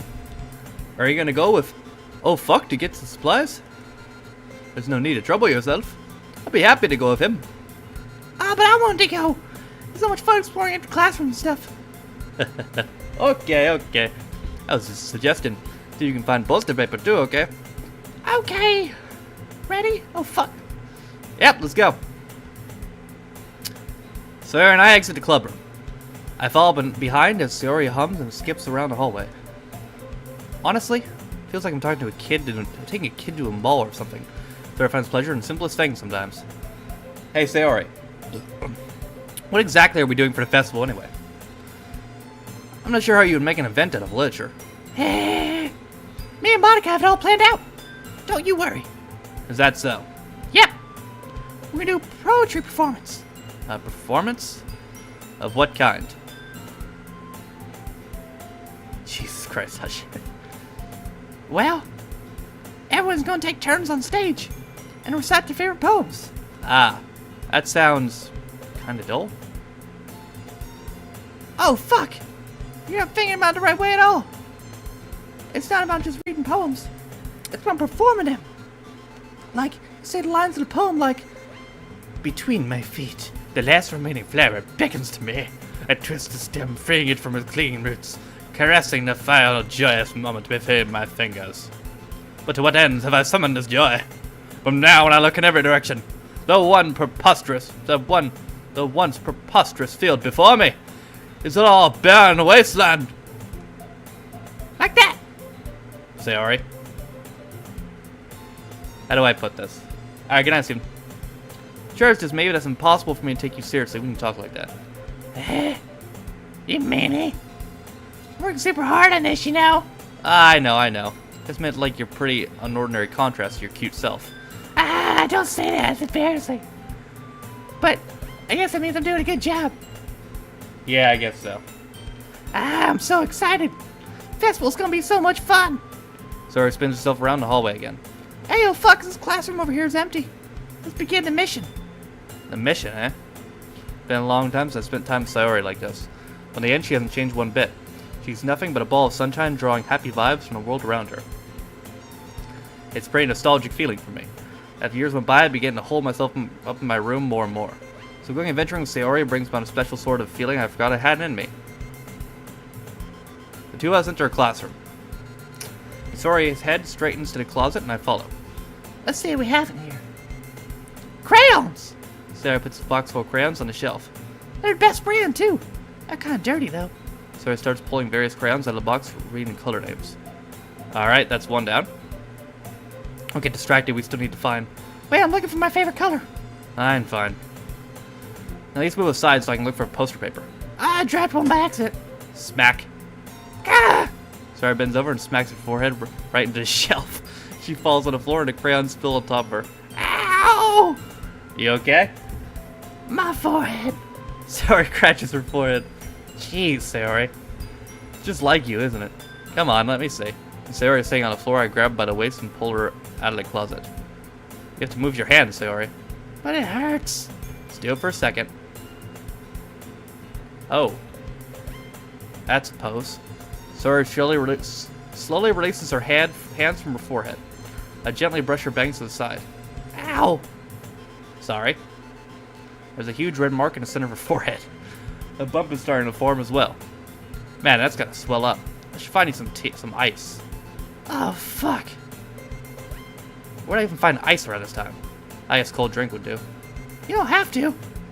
I'm fine with looking like a unicorn. He wincing in pain, Sayori makes a silly joke. What are you saying? I'll be right back, okay? Oh, okay. I pat Sayori on the shoulder and run out in the hallway. I locate the nearest vending machine. What should I get? Doesn't really matter since it'll be used as an ice pack rather than a drink. Knowing Sayori likes apple juice, so I'll purchase that one. In just a moment, I'm already returning to the classroom where I left Sayori. Still sitting like that, huh? She has one palm on her forehead and she's using the other hand to clumsily scoop crayons back into the box. At least they were already in the wrong spots before I found them. Sayori, here. And Sayori a bottle of apple juice. It's nice and cold. Sayori opens up a cap and starts drinking from it. Sayori, what are you doing? It's for your forehead. Ah! Sorry, I forgot. Ah! How hard did you hit your head? Sayori puts the bottle against the bump on her head. It stings. Just bear with it. It'll be better. It'll feel better soon. Looks like you cleaned up most of the crayons, so that's good. Hey, oh fuck. Steven, thank you for the host. Kira, kind of reminds you... Of growing up, doesn't it? Huh? What do you mean? You know, we used to play outside all the time. I make you try to keep up with you. You were kind of oblivious in some ways. Like I usually fell behind or had trouble climbing up on things you did. But sometimes when I tried to do things I couldn't, I would get myself hurt. I'll check for the host. I'd fall and scrape myself and get a bump. And I would start crying really hard. Ah! You would rush over as quick as you could. You tried really hard to get me to stop crying. It was almost like you blamed yourself and you were afraid of getting in trouble. Someone found out. And though it really wasn't your fault at all, you know? Did I really do that? Yeah, you don't remember? Hey, what's up, Bethor? Oops. Thought you timed it perfectly. Come to think of it, maybe I do remember a bit. I guess we're always so focused on my games that I don't pay much enough attention to you. So in a way, it was my fault. Kinda like this time, too. If I wasn't rushing you out of the closet, you probably would have hit your head. Oh, fuck. Oops, never mind, exposed. Wrong channel, I guess, Bezor. I don't think you realize it, but you're always really thinking about other people. I don't think you realize you're always thinking about other people. Even after all these years. 2 more? Oh, yeah, to 12 hours. That's right, Chad. You're rushing to help me, even though I'm just being clumsy. You're really a sweetheart. Don't call me that. I don't really do this kind of thing all the time. Why does my character have such insecurity issues? I guess when it comes to you, it just feels natural. Before I even know it, I'm treating you like that. I guess it's what happens when you've been friends so long. Really? Maybe you're right. Oh, fuck. I'm so glad nothing's changed between us. Would I think it'd be like this forever? forever. I'm honest myself, there's no telling where we'll end up for college or after that. So it wouldn't be fair to me make any promises. But, well, I hope so. It's been this long already, huh? I can't imagine you changing. You ever changing, so my hopes are up. I'm so happy. Sarah has a whimsical expression in her eyes. We remain silent for a moment. She's so silly and clumsy on the outside that when I see her deep in thought like this, it makes me not want to disturb her. I guess we should go back. I don't want to worry Monica, you know. Good luck with that. You can see your forehead either way. Not if I hide it on my bangs. Good call. Yeah, I get you, Oja. Sari hops to her feet. Ah! She clenches her forehead again. Don't stand up so fast if you're hurting yourself. Well, I guess it's too late now. Anyway, let's go.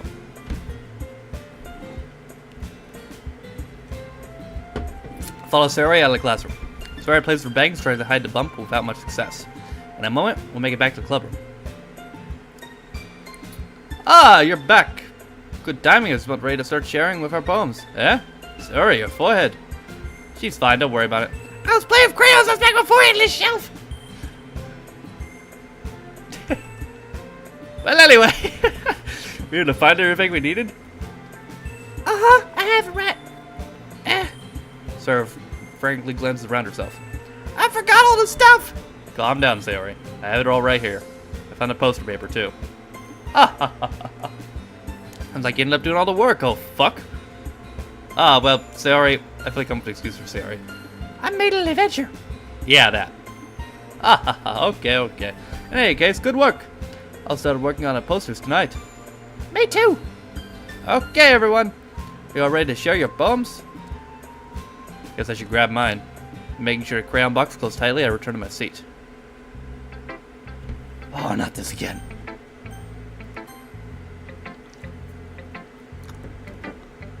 Oh, fuck. I really love your poems. Can't believe you've been hiding these from me. Eh? I'm not hiding anything. But your poem's so good. Yesterday and this one too. You can't tell me you haven't been doing this before. I mean, it really only feels that way, so. No way.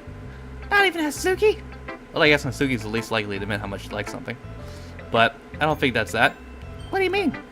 Well, I don't know, Hotshot. Again, I think this is supposed to get weird, so I don't know what kind of weird though.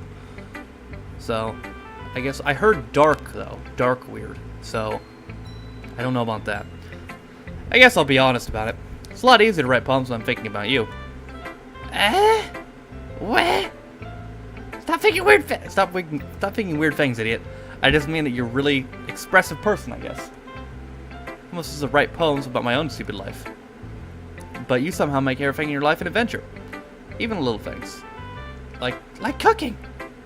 Let's not talk about that. So yeah. I guess what I'm saying is I can feel more feelings for you than I can feel for myself. We have that kind of weird connection. It's your fault for getting in my business all the time. I don't know if I understand. You never understand when I try to explain things to you, do you, Saori? Pat Saori's head. Yeah, hey. I'm not a kid, you know. Are you sure about that? Maybe. Sarah starts filling her pencil between her hands. Hey, oh fuck. Will you give me your poem? I kind of want to keep it. Huh? Why? Because, well, it's the first time you've written something for me. Sarah, you completely misunderstood. I didn't write this for you. Are you even listening anymore? Well, whatever. I'll give it to you when we go home. Really? Snap. I broke my pencil. Sarah hastily bends down to pick up the pieces she dropped. Being inattentive to surroundings, she bumps right into me. Sorry. It's fine. I'll get it for you. I bend down and pick up the broken pencil. Sarah clutches the desk are beside her to support herself, knees shaking. I'm a little clumsy today. Let's sit down, Sarah. Yeah. That's probably a good idea. I grab Sarah's arm and help her sit at her desk. Anyway, I still haven't read your poem. Oh, anyway, I still haven't read your poem. Oh! Sorry, I forgot about that. But it's not as good as yours. Jeez, don't worry. Sure, I'll like it. Okay, bottles. I pop off my scalp like the lid of a cookie jar. This is a secret place where I keep all my dreams. Little balls of sunshine, all rubbing together like a bundle of kittens. I reach inside my thumb and forefinger and pluck one out. It's warm and tingly, but there's no time to waste. I put it in a bottle to keep it safe. And I put the bottle on the shelf with all the other bottles. Happy thoughts, happy thoughts, happy thoughts, all in bottles all in a row. My collection makes me think of a lot of friends. Each bottle of starlight to make amends. Sometimes my friend feels a certain way. Down comes a bottle to save the day. Night after night, more dreams, friend after friend, more bottles. Deep and deeper my fingers go like exploring dark cave, discovering secrets, hiding in nooks and crannies, digging and digging, scrapping and scrapping. I blow dust off my bottle caps. It doesn't feel like that time elapsed. My empty shelf could use some more. My friends look through my locked front door. Finally all done, I open up, and in come my friends. And they come in such a hurry. Did they want my bottles that much? I frankly pulled out of the shelf one after another, holding them out to each and every friend, each and every bottle. But every time I let one go, it shatters against the tile between my feet. Happy thoughts, happy thoughts, happy thoughts, in shards, all over the floor. They're supposed to be my friends who aren't smiling. They're shouting, pleading, something. But all I hear is echo, echo, echo, inside my head.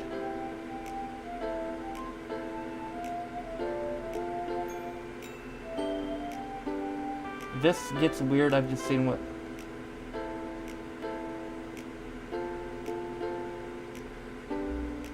okay, gotcha. Holy crap. Sarah, did you really write this? Of course I did. Didn't I tell you yesterday I was gonna write the best poem ever? Yeah, but I didn't expect something like this coming from you. Monica taught me a whole lot. I haven't really in touch with my feelings recently. Yeah, I figured, Hotshot. I'd say it takes a really bad turn. I see that. Sounds kind of creepy. Creepy? Well, not exactly. Because I'm so used to you being cheerful. Well, never mind. Thinking too hard about it. The point is, it came out really good and you should be proud of it. Ah, thanks. I feel like I was meant to express myself this way. It helps me understand my feelings a little bit better. Writing is like magic. You got pretty passionate for this. You've gotten pretty passionate for this, huh? I hope you keep it up. Yeah, writing's the best. I'm gonna keep writing until I die. Don't get ahead of yourself. Sarah's all that habit of getting obsessed with something before dropping it no more than a week later. I wonder if this is one of those times. But after seeing the passion in her eyes, it makes me hard for me to be pessimistic. Okay, let's go with Monica. Hi again, oh fuck. How's the writing going? Alright, I guess. I'll take that. As long as it's not going bad. Hope you're applying yourself. May soon you come up with a masterpiece. I wouldn't count on that. You never know. Won't you share what you wrote today? Sure, here you go. I give my poem to Monica. Alright, it's pretty good. Makes me think of Sayori, the other one you wrote. You two are like the dynamic duo. That's kind of exaggerating it. Yeah, probably. But you do spend a lot of time or even in this club, don't you? Then again, I don't blame you for being a little shy. I'm not shy. It's just, I'm just teasing. I know it takes a bit of time to make friends with everyone. But you and Natsuki are super interesting people, so don't be afraid to give them a share time. And you can talk to me every now and again too. I'm not like unapproachable or anything, am I? Ah, no, it's nothing like that. Just I'm still getting used to being here, that's all. Yeah. I'm sorry if I was putting pressure on you or something. I really didn't mean it like that. No, don't worry. I get what you're saying. Well, alright. But anyway, you want to read my poem now? I like the way this one turned out, so I hope you do too. Alright, let's take a look. Save me. The colors, they won't stop. Bright, beautiful colors. Flashing, expanding, piercing. Red, green, blue, and endless... an endless cacophony of meaningless noise. I don't know what the fuck that word is. The noise, it won't stop. The noise, it won't stop. Violent. creating waveforms, squeaking, screeching, piercing, sine, cosine, tangent. Like playing a chalkboard on a turntable, playing a vinyl on a pizza crust. An endless poem of meaningless load me. Load me.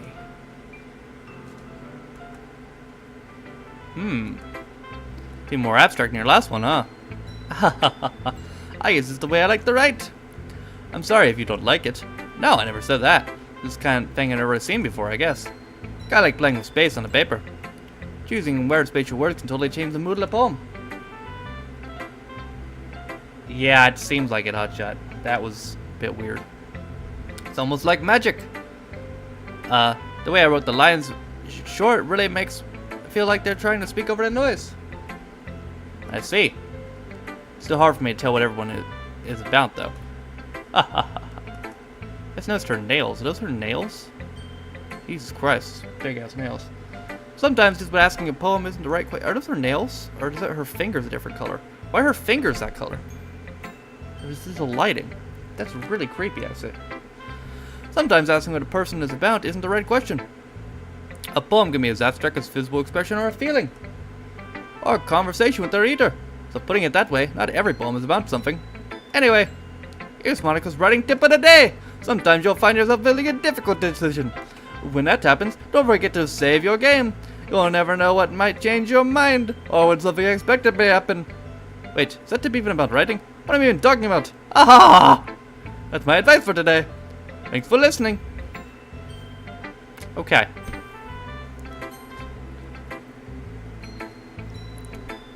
Let's see what you've written for today. Well done, oh fuck. Your skills are already improving. Really? Thanks, Ear. Coming from you, that means a lot. Huh? It's nothing. I'm just happy to help inspire fellow writers. No, you need less, so don't worry too much if it seems like you can't get your own poem to feel perfect. You don't need to be afraid of a little more daring. Metaphors can go a long way.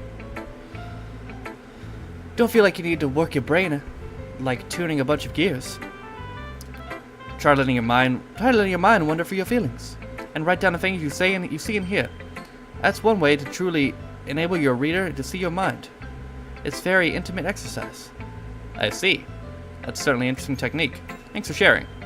I have, well, an example of that if you'd like to read it. Of course.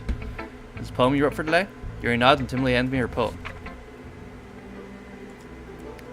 The raccoon. It happened in the dead of night when I was slicing bread for a quality snack. My attention was caught by the scuttering of a raccoon outside my window. That was, I believe, the first time I noticed its strange tendencies as an unordinary human.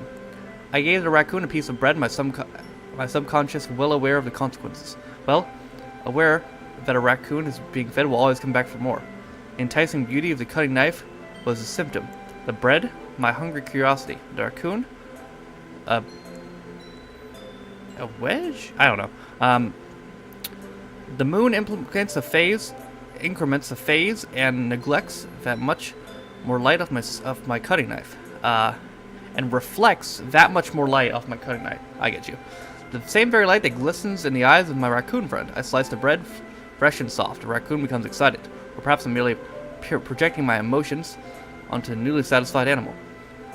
A raccoon is taken to follow me. You could say that we've gotten quite used to each other. Raccoon becomes hungry more and more frequently, so my bread is always handy. Every time I branch my cutting knife, the raccoon shows excitement. A rush of blood. Classic Provian conditioning.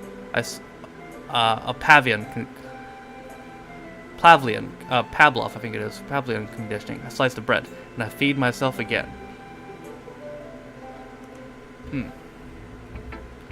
I was a little more daring with this one than yesterday's.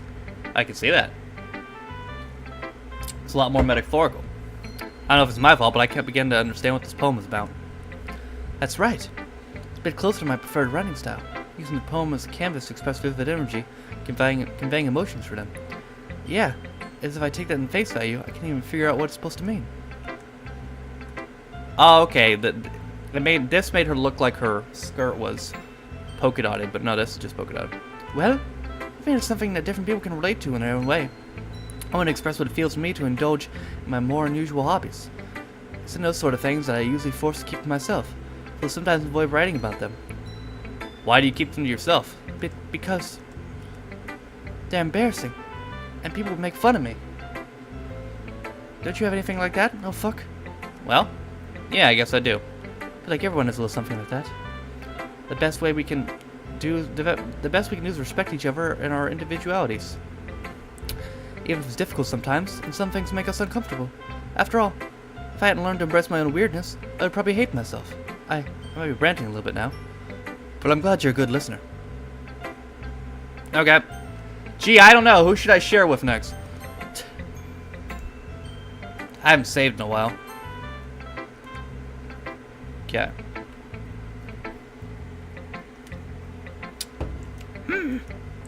Well, it's not really any worse than your last one, but I can't really say it's even better either. Ooh. Huh? Phew, what? Oh, well. Anything that isn't a train wreck, I'll take it as a win. I get the feeling you're probably the most critical. Hey, what makes you... I mean, that was a compliment. I'm glad to see someone recognizing my experience. Well, then keep practicing. Maybe you'll be as good as me someday. That's, when you told me Natsuki completely missed the point.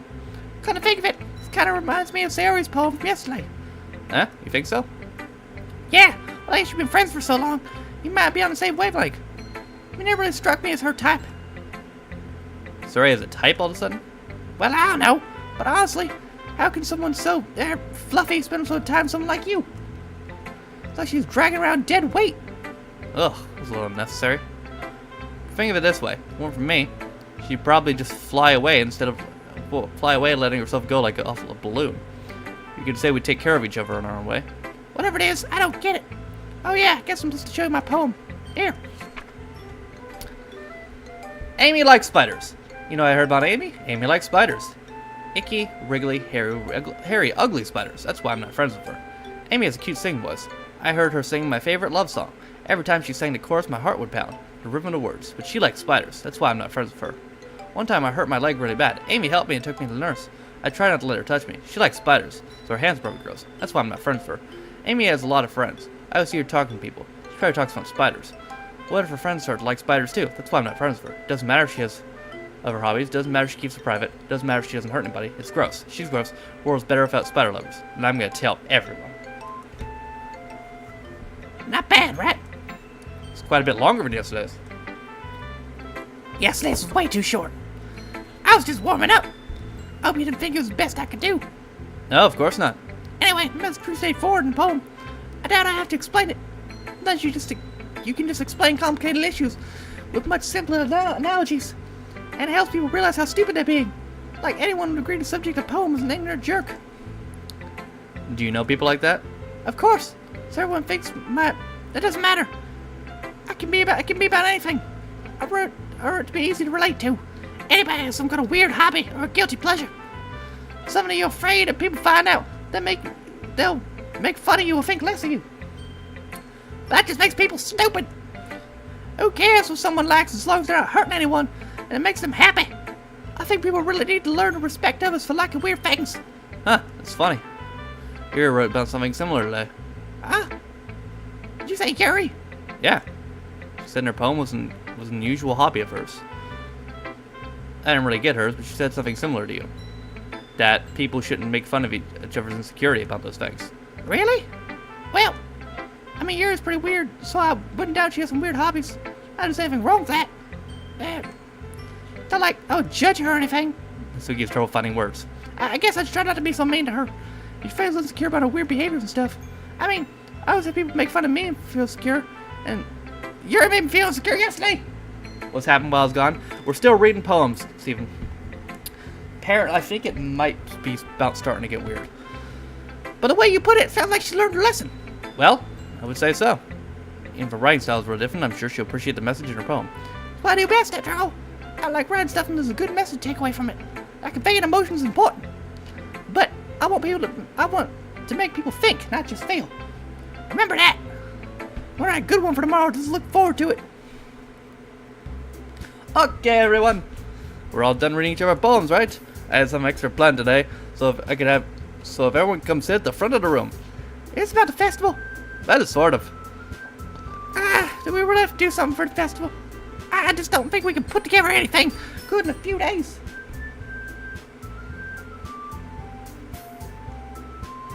Yeah. Repeat, I had an ad. We're still just reading poems, Stephen, but apparently it's about to get weird, according to Hotshot. Well, what is it embarrassing themselves instead of getting any new members? That's a concern of mine as well. I don't really do well with last-minute preparations. Don't worry so much. We're gonna keep it simple, okay? Ugh. Don't spoil it. Yeah, exactly. Don't spoil it, Hotshot. I'm just trying to see what's happening. We'll need that much more than a few decorations. Sarah's been working on posters and I'm deciding some pamphlets we can get out during the event. Okay, that's great, no. But doesn't it tell us what we're actually going to be doing for the event? Ah, sorry, I thought you heard about that already. We're going to be performing. Performing?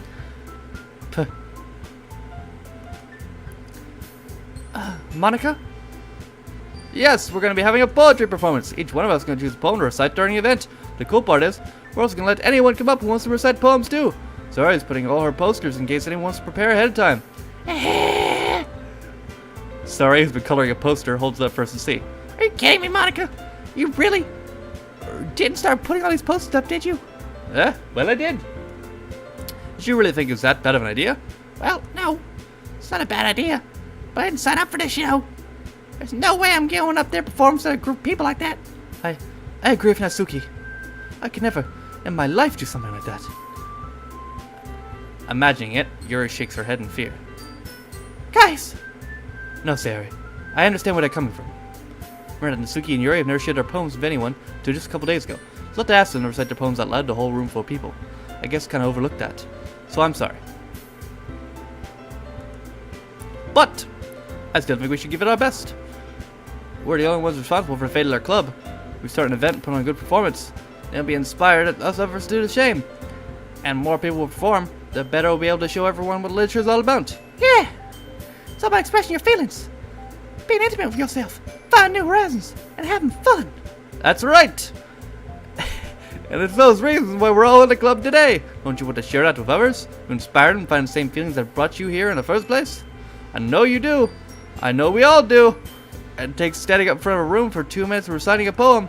Then I know you can do it. Natsuki and Yuri remain silent. Sari looks worried. I guess it leaves me with no choice. I agree. I don't think it's too much to ask. I think that Sayori and Monica have been trying really hard to get everyone new members. The least we can do is help them out a little bit. Well, maybe, but... Looks like Natsuki doesn't have any arguments left. Okay, fine. I guess I'll just have to get it over with. Alright. Ew. Thanks, Natsuki. What about you, Yuri? Yuri dejectedly glances around at everyone else's expanded faces. I guess I really don't have a choice. That's everyone. You're the best, Jerry. This club is seriously going to be the death of me. Oh gosh. You'll be fine, Yuri. But anyway, let's move on to the main event. I want each of you to recite a poem of yours. We're going to practice reciting them in front of each other. No way. Monica, this is all too sudden. Well, if you can't recite a poem for the club, how do you expect to do it in front of strangers? Oh no. Don't worry. I'll start off to help everyone feel a little more comfortable. Can I go next? Of course. Now let's see. Monica flips through a notebook to a poem she has in mind for herself. She stands there behind the poem. The title of the poem is The Way They Fly. Monica begins reciting her poem. Her clear, confident voice fills the room. More than that, her injection is pristine. She knows exactly how to apply emotion behind each line she recites, bringing the words to life. Is this something she's done before? She's simply a natural. I glance around me. Yeah, I feel it coming too, especially after that line from Yuri. This club is going to be the death of me. Everyone has their eyes on Monica. Sayori looks amazed. Yuri has an intense expression on her face I don't understand. Finally, Monica finishes the rendition. The four of us applaud. Monica takes a breath and smiles. That was so good, Monica. Thank you very much. I was just hoping to set a good example. Are you ready to go next, Sayori? Oh, I'll go next. Yuri fired up all of a sudden. Yuri clutches a sheet of paper between her hands and stands up. Keeping her head down, she walks quietly to the podium. This poem is called... Yuri anxiously glances at each of us. You can do it, you can do it, Yuri. It's called... Aftermidge of a Crimson Eye. Yuri's voice shakes to start reading the poem. Just a moment ago, she practically refused to do this. Why is she suddenly putting in so much effort? As Yuri goes, the first couple of lines, her voice changes. It's almost like what happened to when Yuri gets absorbed into her books. She quivering words transform into sharp syllables of a fierce and confident woman. The poem is filled with twists and turns and structure as she enunciates with perfect timing. Must be a rare glimpse into the whirling fire Yuri keeps concealed inside her head. Suddenly, she's finished. Everyone is stunned. Yuri snaps back into reality and glances around her as she's bewildered even herself. It's up to me to save the situation. When I first started applauding, everyone joins me afterwards and we give Yuri the recognition she deserves. Not that we didn't want to applaud for her. We were so caught off guard that we must have forgotten. As we applaud, Yuri has the poem to her chest and rushes back to her seat. Yuri, that was really good! Thank you for sharing. It's like Yuri is down for the count. Okay, I'm next then. Sayori hops out of her chair and cheerfully walks to the podium. This one's called My Meadow. Sorry, I giggled. Sayori. It's not harder than I thought. How did you guys do it so easily? Try not to think of it like you're reciting to other people. I imagine you're reciting it to yourself, like in front of a mirror, or in your own head. It's your poem, so it'll come out best that way. I see. Okay then. Sarah begins her poem. Somehow it feels like her soft voice was made as a perfect match. The poem isn't aimlessly cheery like Sayori is. It's serene and bittersweet. If I were to read some paper, I probably wouldn't think much of it. But hearing it come from Sayori's voice also gives it a whole new meaning. Maybe it's what Sayori meant when she said she liked my poems. It's like I get to reach more deeply in something I thought I knew through and through. Sayori finishes and we applaud. I did it. Good job, Sayori. Even though fuck liked it. I guess that's a good sign. What does that even mean? You came out nicely, Sayori. The atmospheric poem fits you very nicely. But it might be that other poems wouldn't work quite as well with that kind of delivery. I don't really understand. There are words I've seen poems to you with a sort of gentle delivery that wouldn't work as well. That made a little more force behind them, depending on what you're reading. Oh, I know what you mean. Well, I've been practicing that kind of thing. Just embarrassing doing in front of everyone. And next time I'm gonna make you pick a poem that challenges you a little more. We don't have much time before the festival, you know. Okay. Now, who's next? Natsuki? Don't make me go before, oh fuck. Like, Not like I compare to you guys anyway. Might as well lower everyone's standards before I have to do it. Natsuki. it's fine. Might as well get level with. Not like I have much of a selection on what to read. So to go with whatever I wrote with today. Stand up in front of the podium. Everyone has their eyes on me, make me feel terribly awkward. Recite my poem. Since I'm not exactly confident in my own writing, it's hard to put energy into it. Despite that, once I finish, I receive applause anyway. Sorry, I'm not really as good as everyone else. Don't worry about it so much. I think it's less about your abilities, more about your lack of confidence in your writing. That's something to improve over time, though. Yeah, maybe. Alright then. At least you, Natsuki. Yeah. I'm going. Natsuki begrudgingly gets out of her seat and makes her way to the podium. The poem is called. It's called. Why are y'all looking at me? Because you're presenting. Anyway, poem's called Jump. Natsuki takes a breath. When she starts reciting a poem, her sour attitude disappears a little. While she's still a little unfused, her poem has a rhythm and rhyme to it. It's Natsuki's trademark style, and it works surprisingly well when it's spoken aloud. Words feel like they bounce up and down, just giving her life to the poem. Natsuki finishes, and everyone applauds. She huffs back to her seat. That wasn't so bad, was it? Easy for you to say. You better not make me do that again. Well, do you at least feel prepared enough to recite a poem in front of other people? I mean, doing it in front of other people would probably be way easier. I put whatever face I want in front of other people. Just my friends. It's just embarrassing. I'm surprised, Natsuki. I think it'd be good either way, around me. Well, that's just how I feel, so. Monica, Monica. Yeah, I heard that too, Steven. Well, I guess in that case, you won't have to worry much about the festival. That said, I want to thank everyone for coming through. It might be hard, but I hope you have an idea of what I like now. Or what it's like now. Make sure you pick a poem and get enough practice for the festival, okay? I'll be making pamphlets, so let me know ahead of time what you'll be reciting. Jeez. Try to find some more poem to recite instead. That's fine too. Doesn't have to be your own. I'm already pleasantly surprised that you're putting all this effort in the club. Whoa. It makes me really happy. Yeah, no problem. Okay, everyone. Based on it for today. I know the festival's coming up. Let's try to write poems for tomorrow as well. Yeah, don't spoil it for me, you guys, obviously.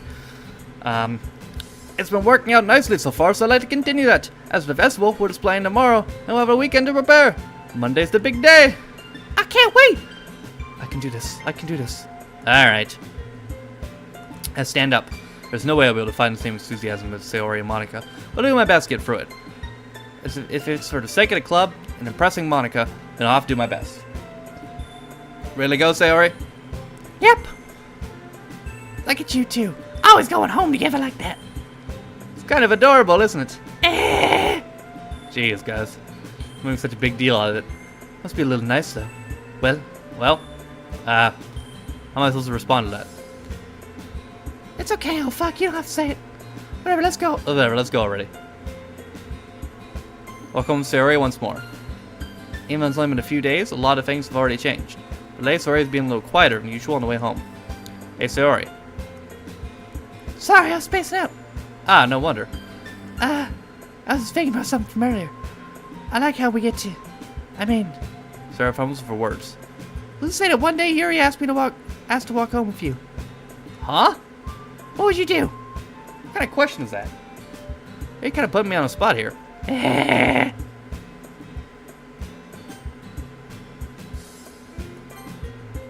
Sayori, you really think I would dish you for Yuri? But she's so beautiful and smart. Jeez. I already see her in the club every day. Besides, you seem to really like going home together. Wouldn't just ruin that for you. You're so silly, oh fuck. You think about me too much sometimes. You're Yuri deserved it if she wanted it, so... sorry, I've already made up my mind. I really can't figure it out sometimes. Sorry. Sad. That's what's the point of speculating something that's never going to happen. Conversation trails off. Kind of weird things to already care so much about, but I will respect her and keep her happy too. Then again, the festival's only a few days away.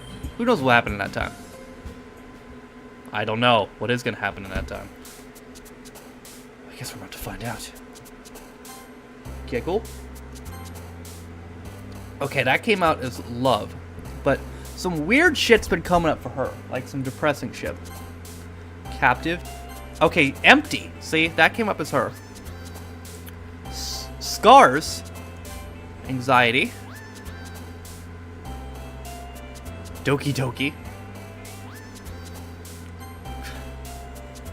Papa. Sugar. Bliss. Strawberry. Adventure. Sweet. Spinning. Hurt. Boop. Determination. Depression. Yeah, that pretty much confirms that, though. Death. Oh. Oh, no.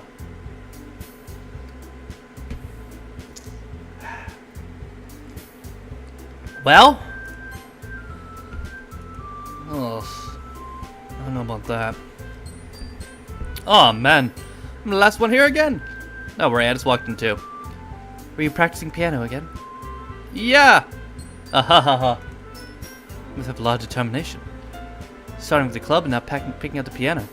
Well, maybe not determination, but I guess passion. Remember, the club wouldn't be here if it wasn't for all of you. And I'm super happy they're all willing to help me out for the festival too. I can't wait for the festival. It's gonna be great. Weren't you complaining about just yesterday, Natsuki? Well, yeah. I'm gonna talk about our part of the festival. There's a whole day of school we get to play and eat a lot of kind of delicious food. Sound a bit like Sayori all of a sudden. Monica, they usually have fried squid. Squid? It's a pretty specific thing to look forward to. Why her hands? Look at her hands. Oh, they're all like that. Okay, that's a bit weird. Oh, come on. Are you saying you don't like squid? You of all people. I didn't say I didn't like it. Besides, what do you mean, you of all people? Because it's right in your name. Monica. That's not how you say my name at all. Also, that joke makes no sense in translation. Ah, never mind. Let's just focus on our own event for now, okay? Fine, fine. Your accents aren't as funny as yours in series anyway. Excuse me. Where is Sayori anyway? Oh, there you are. Sayori is sitting in desk in the corner room looking down at nothing. I'll walk over to her. Hey, Sayori. Put my hand in front of her face. Eh? You're spacing out again. Sorry. Don't mind me. You can go talk to everyone else. Huh? Is everything alright? Of course. Why wouldn't it be? Uh-oh. Just feels you're a little off. Sorry for assuming things. Jeez, you worry too much about me. I'm fine, see? Sayori shows me a big file. Let me distract you from having fun with everyone else. Well, alright. You say so. I warily glance at Sayori before turning back towards everyone else. The conversation is already dispersed with everyone back at their usual activities. Maybe I should go ask Monica if she knows anything about Sayori recently. Since they've been preparing for the festival, they must be spending a lot of time together. I timidly approach Monica, who's shuffling through some papers at her desk. Oh, fuck! What's up? Hey, this might sound a little strange, but have you noticed anything up with Sayori recently? Anything up with her? In what way do you mean? Well, maybe I'm reading too much into it. A little too much, but she seems kind of downcast today. Oh, you think so?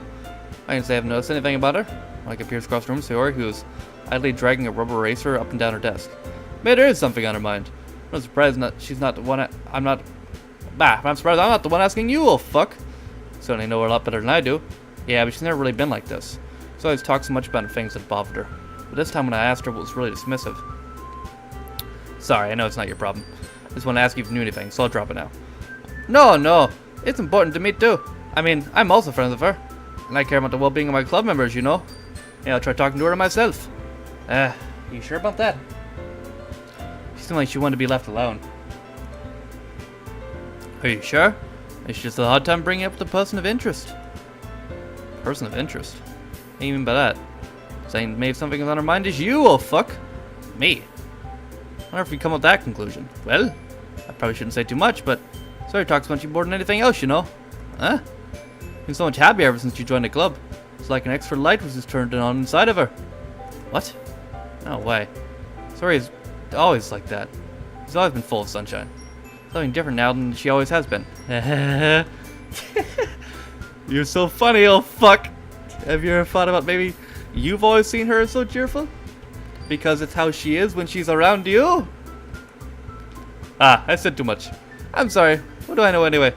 Don't mean to jump to conclusions. So you should just forget about what I said. I'll try to talk to her, so try not to think about it from now. Alright. Monica smiles meaningfully. She just said to forget about it, but I already know I won't be able to get her words out of my head. Monica stands up her desk and walks to the room to where Sayori is sitting. I watch her kneel down to Sayori and gently talk to her. She keeps her voice quiet so I can't hear from her. I sigh and sit down myself. I know Sayori told me not to worry about her and to have fun for everyone else, but this is impossible to do when she's behaving like this. That's exactly how much do I care about her and Len's weigh me down so much. Now it feels like I'm the one behaving out of the ordinary. But there's nothing I can do besides wait for Monica. Okay, everyone. As some time passes, Monica calls out to the classroom. Why don't we share our poems now? Before I know it, everything is back to normal. Everyone goes to retrieve their poems, and I do the same. Make eye contact with Monica, and she smiles at me. I wonder what she's talking about with Sayori.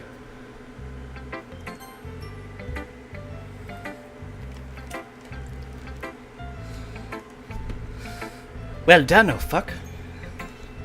You've definitely improved your writing over the course of these few days. Has my advice been helpful to you? Yeah, definitely. I'm glad. Sharing your writing like this, it's a lot more fun and rewarding than I anticipated. Hey, remember to thank Monica. I think we all felt a little awkward at first. But now it seems everyone's enjoying sharing their writing and saying what others think.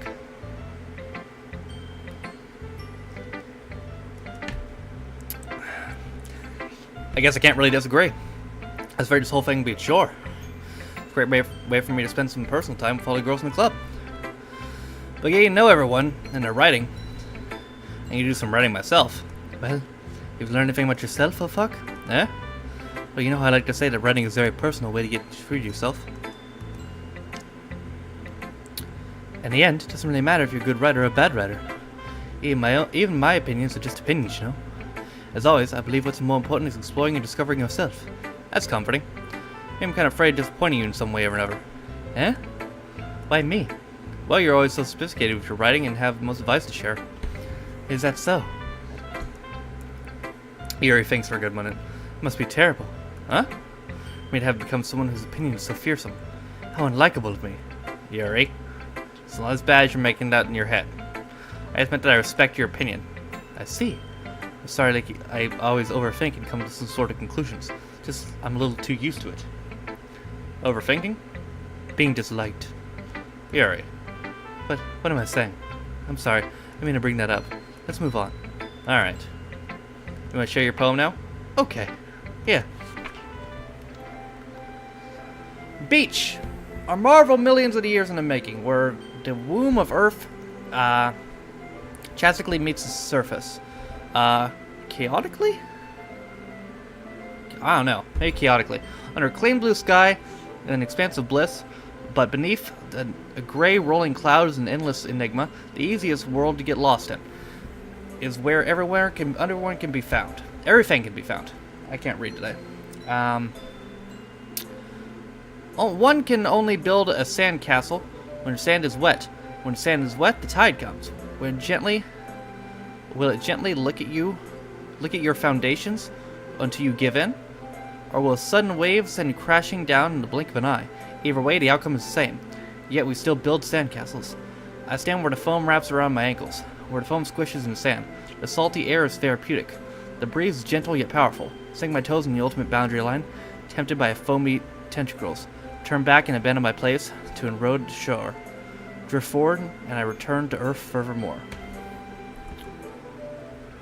I'm aware the beach is kind of an insane thing to write about, or inane thing to write about. But I did my best to take a metaphorical approach to it. You say it like you didn't even want to write about it. Oh, you haven't heard? A fiesta, Natsuki and I, well, it was amusing that we wrote about something similar in such different ways. Natsuki wanted us to write about the same topic as each other again. I suppose we better compare differences in our writing styles or thought processes. Anyway, it was her idea.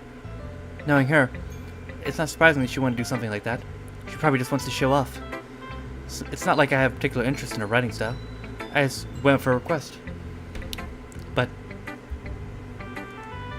well, I suppose it's not bad to write about something simple on occasion. I mean, refreshing, you know? It's good for me to calm my thoughts every once in a while. Yeah, I agree.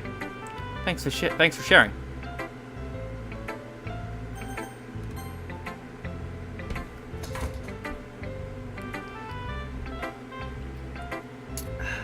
This is your best one so far. It's really, really nice, so fuck. Thanks. Sorry, you've been a little quiet today. Is everything alright? Of course. Everything is fine. I'm just a little tired today. Do you want to nap or something? No, that's silly. Don't worry about me, okay? No one's gonna see smiles on your face. Well, alright. Hey, oh fuck. I'm still a little surprised. I really thought you would try writing your poems like the way Yuri does. Or even Natsuki. But in the end, Yeah? I guess you're the one who likes me the... Who likes this... I guess you're the one who likes this one the most. I guess you're the one who likes this one most. Why? You want to get closer with everyone else? Wait.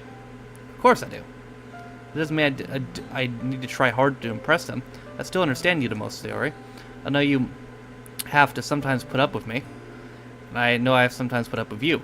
But we have a wavelength or something. And that's just how the poem came out. Sometimes it feels like you're one of the only exciting things in my life. So sometimes it's just easier to write when I'm thinking about you. Theory? No. Oh, fuck. I don't deserve this. You're too nice to me. Why are you doing this? Sarah started keeping her voice steady all of a sudden. You're fun for everyone else instead. This would be so much easier. Sayori. Now it's our room, make sure nobody's noticed this. Sayori. I probably never said this before, but I don't understand what you're feeling right now. Tell me what will cheer you up. Sayori shakes her head. Sniffles and keeps shaking her head. Finally she gathers herself and puts on a smile. It's nothing, oh fuck. Just a little rain cloud. I'm sorry you had to see that. Ah! I promise it won't happen again. Just smiles from everyone, okay? That's all that matters. Go play for everyone else. I'm gonna go home a little bit early today. Sayori. Tell Monica I wasn't feeling well, okay? I'll see you tomorrow. Before I can say anything, Sarah cheerfully walks out of the classroom, humming to herself. Oh boy. I don't know with her, man. I don't know. This one's alright. Alright. Well, yeah. About as good as yesterday's anyway. See what you're going for, it's not really my style. I mean, that's fine. I'm just glad you're trying it a little bit. Of course, I'm at least trying. Why are you so emotionally invested in my poems anyway? Isn't it more of a compliment to me? No, gross. Not like I care. It's just that one of us in the club is make sure you're not slacking off. Really? Well, what if you just ended up scaring me away? That's it's not like you would actually do that. Yeah, you're right. Kind of fun to hang out here, even if I had to put up with you. Gah! Or, gah. Natsuki's elbow connects to my stomach. Oh, maybe I won't mind scaring you away after all. I was just joking. Oh, I know. Don't worry. It was love. I was too. Ah! How the hell do you call that a joke? That seriously hurt. Well, maybe it was funny to hear. Guess it's kind of the point. I should really watch my mouth around Natsuki. I just noticed Sayori didn't show me her poem. Anyway, Sayori holds her poem out to me like nothing even happened. Or Natsuki. I'll be your beach. Your mind is so full of troubles and fears. Diminish your wonder over the years. But today I have a special place. A beach for us to go. A shore reaching beyond your sight. A sea that sparkles with brilliant light. The walls in your mind will melt away before the sunny glow. I'll be the beach that washes your worries away. I'll be the beach that you daydream about every day. I'll be the beach that makes your heart leap. In a way you thought you had left long ago. Let's bury your head, your heavy thoughts in a pile of sand. Bathe in sunbeams and hold my hand. Wash your insecurities in the salty sea, and let me see you shine. Let's leave your memories on a footprint trail. Set free in my windy sail, and remember the reasons you're wonderful when your lips press to mine. I'll be the beach that washes your worries away. I'll be you daydream about. Should make your heart leap. It sounds more like a song. In a way that you thought you had left long ago. But if you let me be by my side, your own beach, your own escape, you learn to love yourself again. yeah. I felt like I kept writing my negative things, so I'm writing something happy for once. Besides, the beach is awesome. Got up writing thing negative about the beach. Except drowning. Well, here's taking this one was a little more solemn. Let's. Jeez, better not say anything bad about mine. After all, she's the one who wanted us to write the same topic. You can really see her doing it too. Maybe it's right about the same topic and trying to impress me by coming up with something all fancy. But it's not like I care. I just did it anyway. I mean, I guess mine ended up being kind of metaphorical too. There's nothing wrong with doing it every once in a while. Very least it's good practice. Gee, I don't know. Who should we show to next, guys? Any suggestions? Suggestions! Hi, oh fuck! Have you thought about what you would submit to perform at the festival? Well, being in the club is one thing. Performing in a bunch of people. In front of a bunch of people. I'll have to give it some more thought. Okay, no pressure. But whatever you do, I'm sure it'll turn out great. Also make me happy to see. Ah ha ha ha. Anyway, let's take a look at today's poem. Sure. Let Monica take the poem, and I'm handing him, holding in my hands. Aha! It's kind of funny. How so? No, not the poem. I mean, it's funny how your poems, Zio's poems, have always been getting more and more similar every day. I'm surprised you're so in sync with her. Then again, you've been spending a lot of time together lately, haven't you? I guess you could say that. I mean, although we kind of grew up best friends, I haven't been seeing her as much this past year. But since I joined the club, we've been spending a lot of time together again. I see. That reminds me. I found out Sayori's been a little bit off today. Yeah, did she tell you something? Well. Oh, fuck, you haven't been flirting with her, have you? Of course not. I'm treating her like I always do. Alright. Just making sure. I know how much you care about her. It'd be terrible if something bad happened to her, so keep an eye on her. What are you... Sayori's been acting much happier since you joined the club. What could have happened all of a sudden? Well, never mind. There really isn't the time and place to be talking about this. Anyway, I'll share my poem with you now, alright? Alright. I don't trust her. The lady who knows everything. The old tale about lady who wanders earth. Lady who knows everything. A beautiful lady who's found every answer, all meaning, all purpose. And all that I ever sought. And here I am. A feather. Oh shit, there's a lot more to it. Lost drift in the sky, victim of the currents and the wind. Day after day I search. I search with little hope, knowing legends don't exist. When all else has failed me, when all has turned away, the legend it all remains, a less dim, glimmering in the twilight sky. Until one day the wind ceases to blow, I fall. And I fall, and I fall, and I fall even more. Gentle as ever, a dry quill, expressionless. But a hand catches me between thumb and forefinger, the hand of a beautiful lady. Look her in the eyes and find no end to her gaze. Lady knows everything what I'm thinking. Before I can speak, she responds in a hollow voice. I found the answer, all of which amount to nothing. There is no meaning, there is no purpose. We seek only is possible. I am not your legend does not exist. When I breathe, she blows me back afloat, and I pick up a gust of wind. You know, I feel like we're learning a lot for answers. Take the sort of things give life meaning. Oh shit, I have a lot of notifications. Oh man, let me just scroll through this bullshit. Okay, we're good.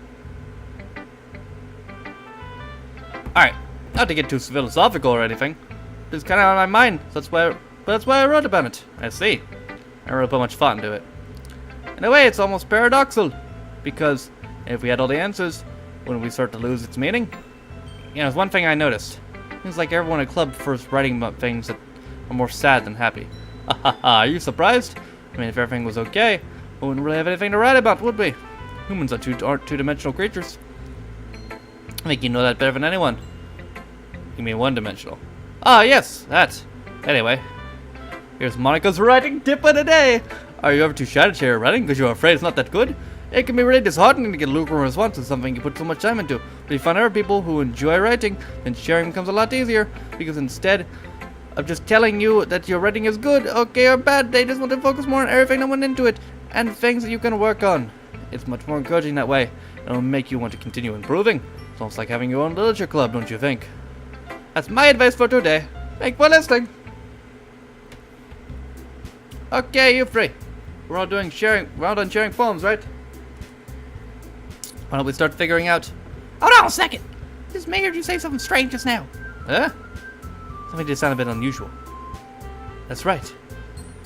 You deviated from your usual catchphrase when dressing in club. Catchphrase? I don't have a catchphrase. Jeez.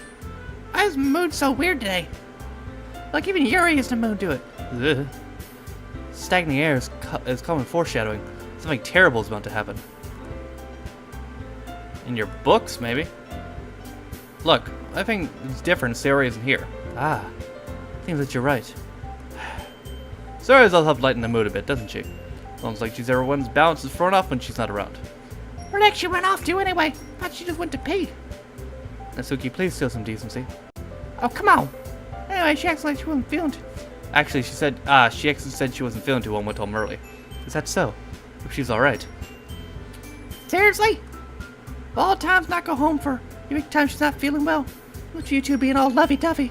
Ah, no. First of all, stop misunderstanding my friendship with Sayori. And second, she's kind of been avoiding me today, so I don't want to force it. Oh. A curious expression coming from Yuri, of all people? Calm down, guys. I talked to her earlier and everything is fine. What did she say? Anyway, we need to figure out the festival preparation, so let's decide what everyone will be doing this weekend. I already know what I'm doing.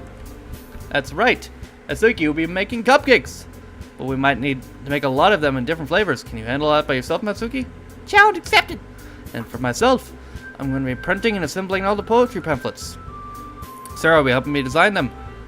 As for Yuri, you can... Guys, can you help me come up with something for Yuri? I'm useless. No! That's not it at all. You're the most talented person here, you know? No. Now Natsuki's bunting too? Jeez, I can't even tell now. I guess I can never give Sayori enough credit. Things are a lot harder when she's not around. That may be the case. But I can find a leader on my own and I won't grant a person. So Yuri, you got beautiful handwriting, you know? Maybe you should make some business and decorations to help set the atmosphere. Atmosphere? What about that? I love atmosphere. Her expression suddenly changes and she stares from her desk and focuses and starts nodding to herself. Her mind is already racing, I see. That's great. You'll be wonderful help, Yuri. But anyway, this leaves you, old fuck. The one who is truly useless. Haha, don't say that. In fact, both Natsuki and Yuri have pretty heavy tasks to handle. It'll probably go a long way to give one of them a hand. You could always help me out as well.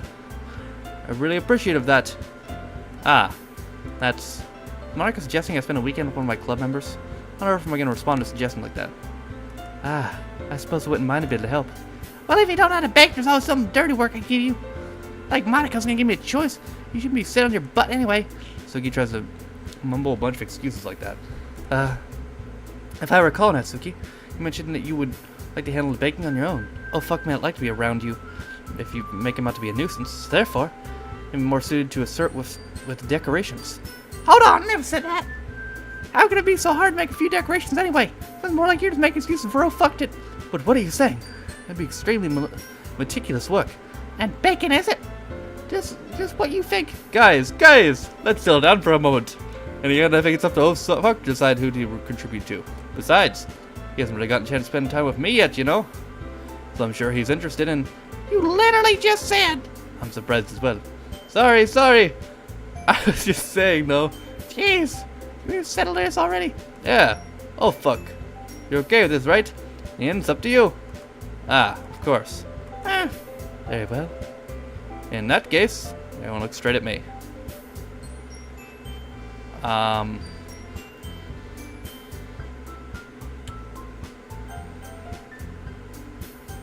can pick Sayori?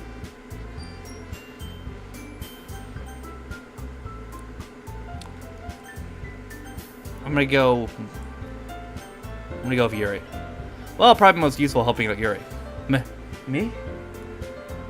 Are you serious? Why would you? Natsuki, I can already tell you're about to say something mean. No. I was just saying. Jealous bitch. Ugh. So you'll be helping Yuri then, oh fuck. Yeah. That's what I'm gonna do. I'm glad I have bad habit of overthinking these sort of things. I think your assistance will be very useful. That's great to hear. So you'll be able to handle the baking yourself? I mean, yeah. I already said it'd be fine. Okay. Everyone done, Natsuki's feeling a little sour.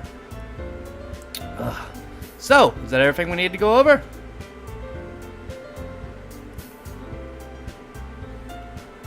Yeah, that should about do it.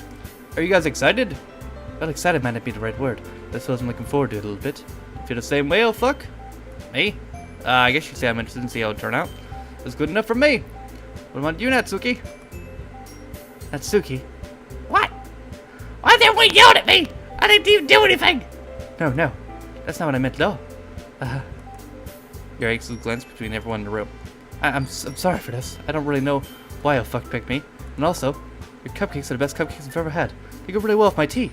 And nothing I've ever do with the event compared to that, so... I get it. I'm kind of surprised though. Well, why? Well, I'm the one acting immature. I already know that. You're trying to cheer me up all of a sudden. I know, I'm not very good at it. I'm sorry if I said something bad. Suki's the only one surprised. Monica and I are also taken aback by Yuri's words. If she's already had trouble for words, trying to cheer someone up must be far out of her comfort zone. But I began to understand. Yuri was trying to sound like Sayori. It even didn't work perfectly until she tried to say something Sayori would say at a time like this. Because Sayori also always helps everyone smile and feel good about themselves. No, I kind of appreciate it. I'm sorry for making a big deal out of nothing. But I'm gonna say this. You better bet my cupcakes were the best part of the whole event. I believe you. Yeah! I hope to see everyone do their best. But with that, there's nothing more for today, so I guess it's time for us to head out. Alright, let's get out of here then. Everyone packs up their fangs. I start to follow Monica and Natsuki at the door. They chat between each other. Huh? Turn around. Sorry. I realized I don't have any way of contacting you this weekend. Oh, you're right. Can't believe that slipped my mind. Should I give you my phone number? I think that would be the best way, yes. Alright then. Yuri and I exchange phone numbers. Okay. Then I'll be stopping by your house on Sunday. Huh? My house? Is that a problem? No, not at all. I thought it'd be one going to your house since I'm the one helping you. I suppose that makes sense. But if you don't mind, maybe prefer going to your house. Alright. In that case, won't be a problem. Decided not to press Yuri for a reason. Well, like it should matter anyway, so I'll just need to make sure my room is clean. I hope I manage to make myself useful in some way. Not near as creative as you are. Don't underestimate yourself, oh fuck. I can make a very productive team. Even if you're the one only chose me because you felt bad or something. Wait, how does you think like that, do you? I don't know. It's difficult to come up with any reason you may have chosen me. You're forgetting the one reason. You're forgetting the most common sense. I chose you to help you because that's what I wanted to do. But Yuri thinks for herself extremely tense expression.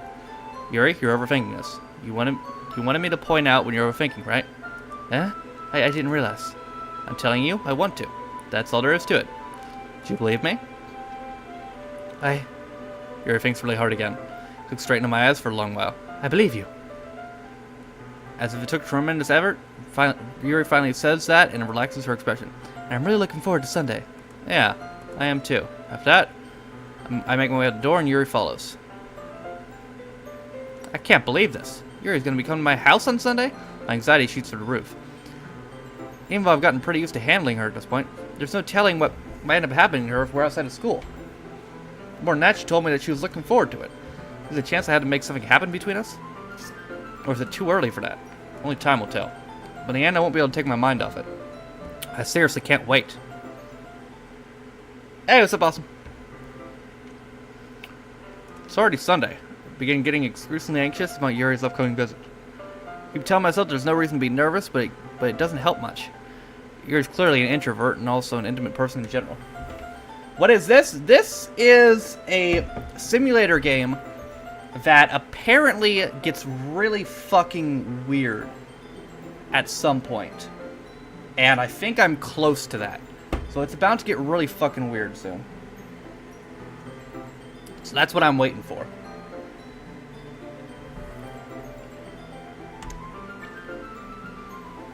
Oh yeah, I already read that.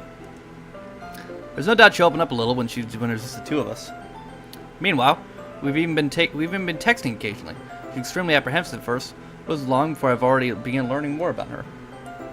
But putting Yuri aside, I haven't heard a thing from Sayori since she left the club early the other day. It's not like we text each other all the time or anything, but I haven't worried about her in the back of my mind. Between what Sayori said and what Monica said, is it really okay for me to put Sayori's feelings aside when she might need me? I decided to visit Sayori before Yuri comes over. Rather than asking, I simply tell her I'm coming over, much like we've done in the past. Once I reach Sayori's house, I knock on the door before entering it myself. Again, we used to play so often, I made a habit of simply entering each other's houses like we were family. The house is quiet. Sayori isn't anyway on the first floor, so I suspect she's up in her room.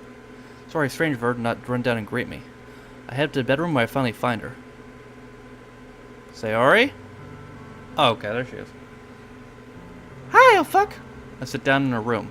Sayori forces a smile, but it's easy to tell that she's different. There's a minute of silence between us. You haven't come over like this in a long time, have you? I guess you're right. It has been a long time. Not much has really changed, has it? Sayori's room is as messy as it's always been. I also recognize the same stuffed animals and wall decorations that she's had for years now. If you came more often, we wouldn't be such a mess. Because I end up cleaning up after you. How come you want to come over today? Are you supposed to see Yuri today? Yeah, but... Wait, how'd you know that? Sayori's already left by the time we decided on that last meeting. Monica told me. It's only natural for her to keep me informed about the festival preparations, right? Ah, that's true. What about you? Aren't you going to be helping Monica today? Of course.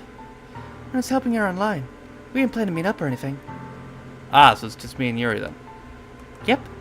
There's more silence between us. Sayori stares in a random direction. Everything about her behavior is very uncharacteristic. Yeah, this is a bit weird. I finally get to the point. I just wanted to see how you were doing after you left on Friday. If something's wrong, you can't hide it from me. I know you too well. So, Sayori smiles, shaking her head. This is no good, oh fuck. Huh? Why can't it just be like it's always been? This is all my fault. I didn't get so weak and accidentally express my feelings. I didn't make that stupid mistake, and you wouldn't have been so worried about me at all. You wouldn't have come here. You wouldn't have ever been thinking about me right now. But this is just my punishment, isn't it? I mean, punished for being so selfish.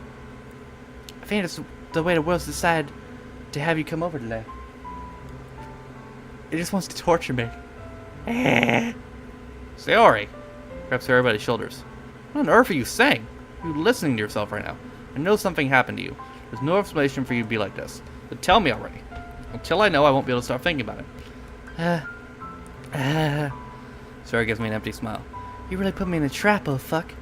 But you're wrong. Nothing happened to me. I've always been like this. You're just seeing it for the first time. Seeing what? What are you talking about, Sayori? You're really just gonna make me say it, aren't you, oh fuck? Guess I have no choice this time.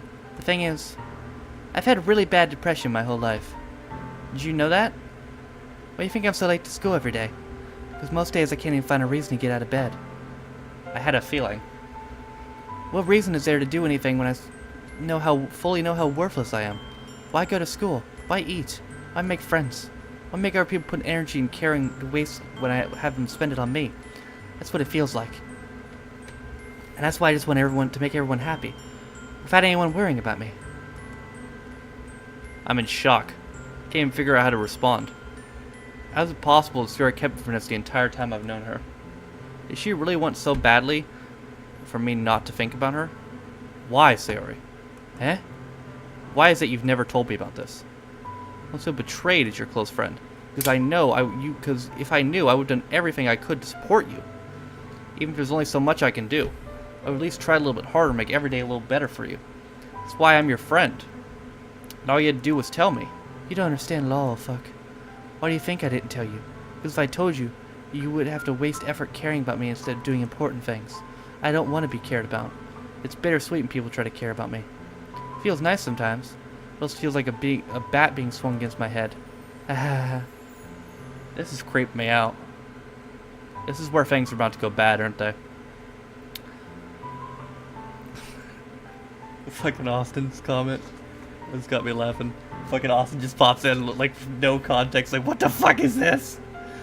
What are you doing? That's why I wanted so badly for you to make friends with everyone else. Helping everyone be happy together is the best thing for me. But then I discovered something else too. Seeing you make friends and get closer with everyone in the club feels like a spear going through my heart. So that's why. That's why I decided the world just wants to torture me. Every path leads to nothing but hurt. You're right that I don't understand. I understand what your feelings are all, sorry. But I don't need to understand. Whatever it takes me to help you stop hurting. That's what I'll do. No, oh fuck. There's nothing. Nothing at all. The only thing that you could have helped is that everything could be like it always was. But I was selfish. I finally showed you what a horrible person I am. Wow. I made you join a literature club because I was selfish. And I was punished by my heart hurting in a way that I couldn't understand. And now you came here, and I made you hurt too. I'm just weak and selfish. That's all I am. And that's why I'm going to accept these punishments. Well, I guess this is dark. Because I deserve every last one. While thinking, I once again grab Sayori's shoulders. This time I pull her into a tight embrace. Oh, fuck. Sayori, I don't care if you feel selfish. I'm really happy that you convinced me to join a club. Seeing you every day makes it worthwhile enough. If I make friends with everyone else, and that's just a bonus. Please never underestimate how much I care about you. I wouldn't have it any other way. Oh, fuck. Sayori isn't hugging me back. My arms being wrapped around her, Sayori's arms remain at my sides. She starts sobbing next to my ear. No, don't do this to me. Please don't do this. Oh, fuck, Sayori barely manages to speak between her sobs. I know I'm doing the right thing, but all I want is for her to know is I care. If you have to call yourself selfish, then you have to let me be selfish too. No matter what it takes, I'll figure out what needs to change. I'll make these feelings go away. And if there's nothing, and there's not anything you need me to do, then you better tell me. I'll be mad if you don't. I don't know. I don't know. I don't know. Gently, Sayori finally puts her arms around me in return. Oh, there's Josh. He's playing Black Desert Online. I don't know anything. It's all really scary. I don't understand much of my feelings, though, fuck. The only thing I'm not feeling is when I'm feeling pain. But your hugs are so warm, and it's really scary, too. Sayori lets me go. As she does, I let her go as well. The festival is tomorrow. Yeah. It's gonna be fun, right? Yeah. How'd you like to spend it all with you? It's what I want. I promise. I think that'd be nice then. Yeah? Sarah wipes tears from her eyes. If I could spend a whole day here, I would. Of all days, this has to be the one where I have ever plans. Of all... Maybe I should cancel it. No, don't. Please don't. If you did that, then I really wouldn't forgive you. But It's almost time for Yuri to come meet me at my house. At the very least, you want to come along and help out? It would be fun. I'm surprised Yuri shakes her head. I'm sorry. I don't know if that'd be very good for me today. You understand, right? It's kind of hard for me to fully understand. But I'm trying my hardest. It's okay. Don't worry too much about it. I'll see you tomorrow, okay?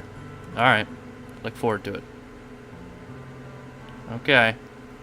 I say goodbye to Sayori and exit her house. On the way home, I find myself still feeling uneasy. But it's hard for me to keep thinking about when Yuri is about to come over too. I think Sayori is right. Shouldn't be worrying too much, and we're definitely going to have a great time tomorrow. I think I'll just focus on what's ahead of me. Okay. As I approach my house, I see something that makes me feel a moment of panic. Yuri? Ah.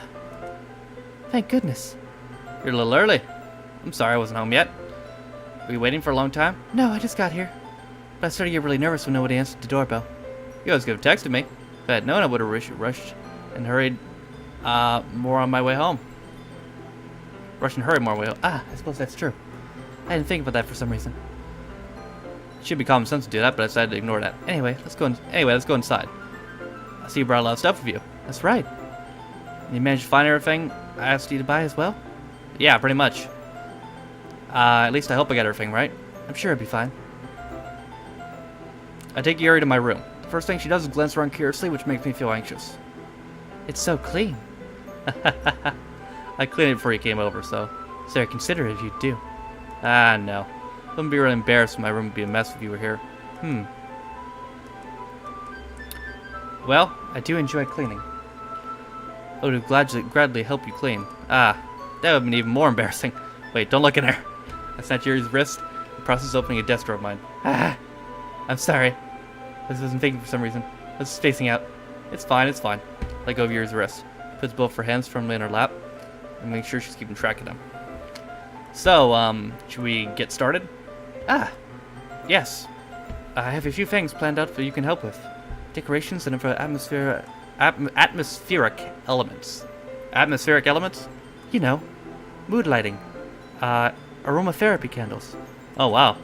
I know you plan on taking it that far. Of course. I want to help take our guests to a faraway place. Although many will just stop out of just out of curiosity, and for cupcakes, I guess. I'm determined to provide an experience that will leave them wanting more. That's great. It's easy to forget that you're a pretty intense person. Ah, intense? I guess is the best way to put it. Is that a bad thing? No, not at all. It's something I like about you, actually. Is that so? Makes me feel relieved. I'm kind of happy. Yeah, no need to be anxious. You can relax a little. Relax. I brought some things for relaxation.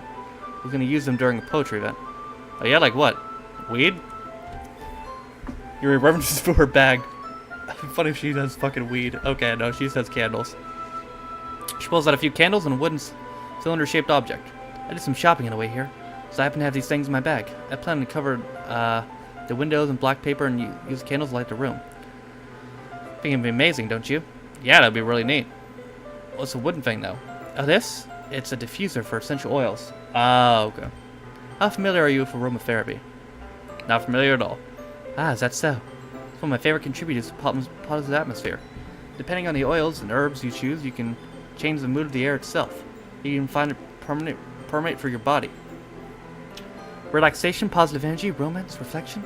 It's almost like magic. Here takes a cylinder and pushes the switch on the bottom. It's just a moment.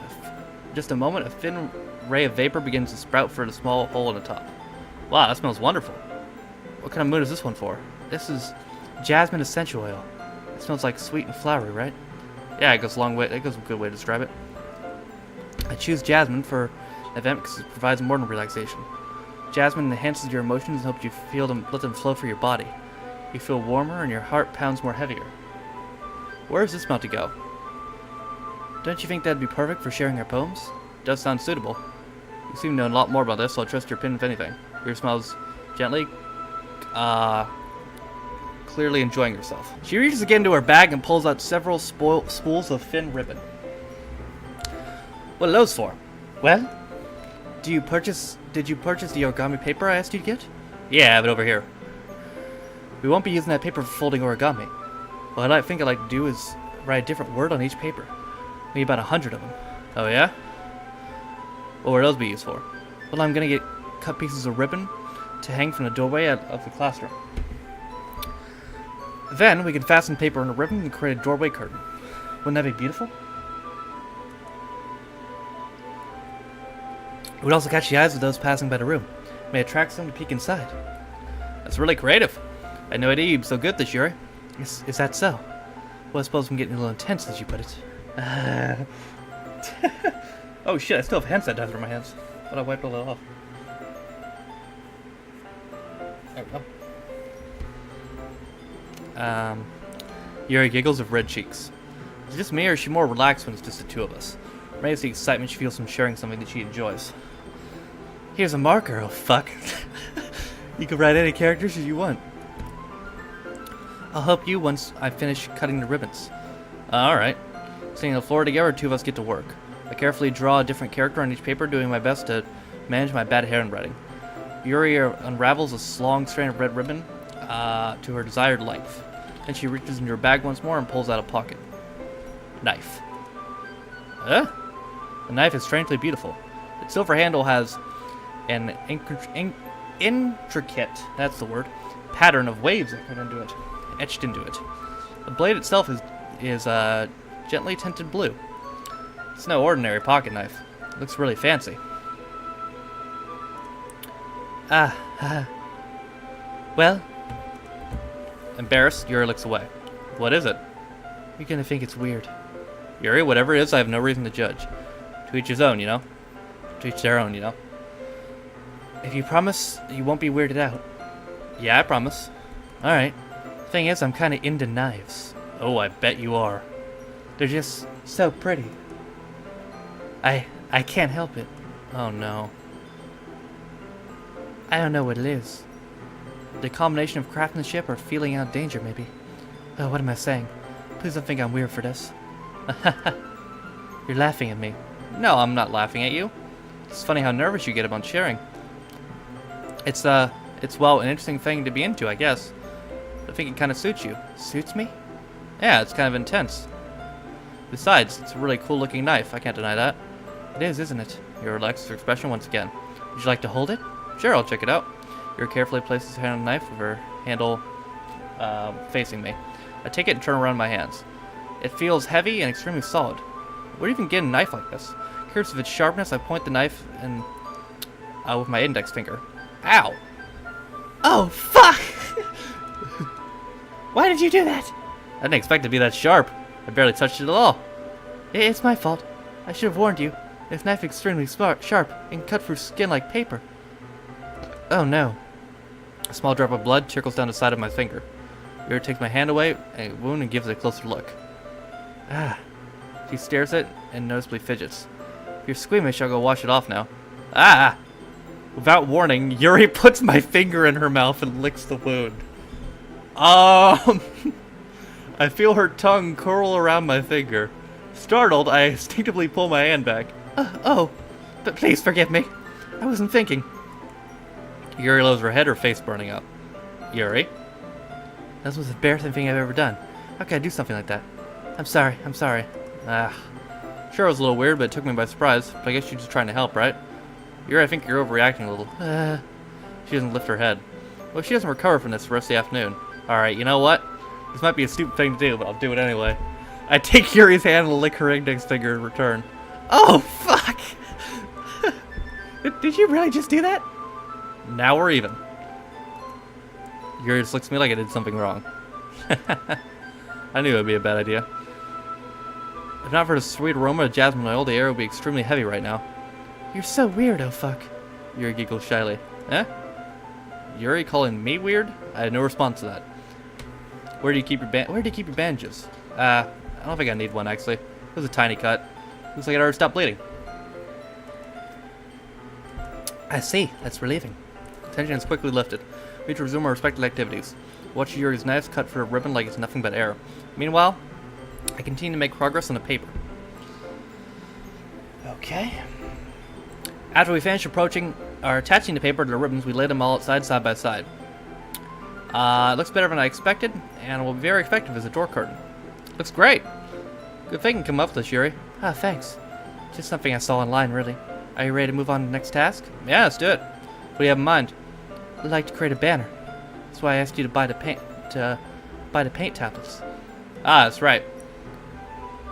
One of the items Yuri had asked me to buy was a little kit of watercolor paint tablets. We need about 6 cups of water to put each tablet in. You mind fetching those for us? Of course not. 6 cups of water.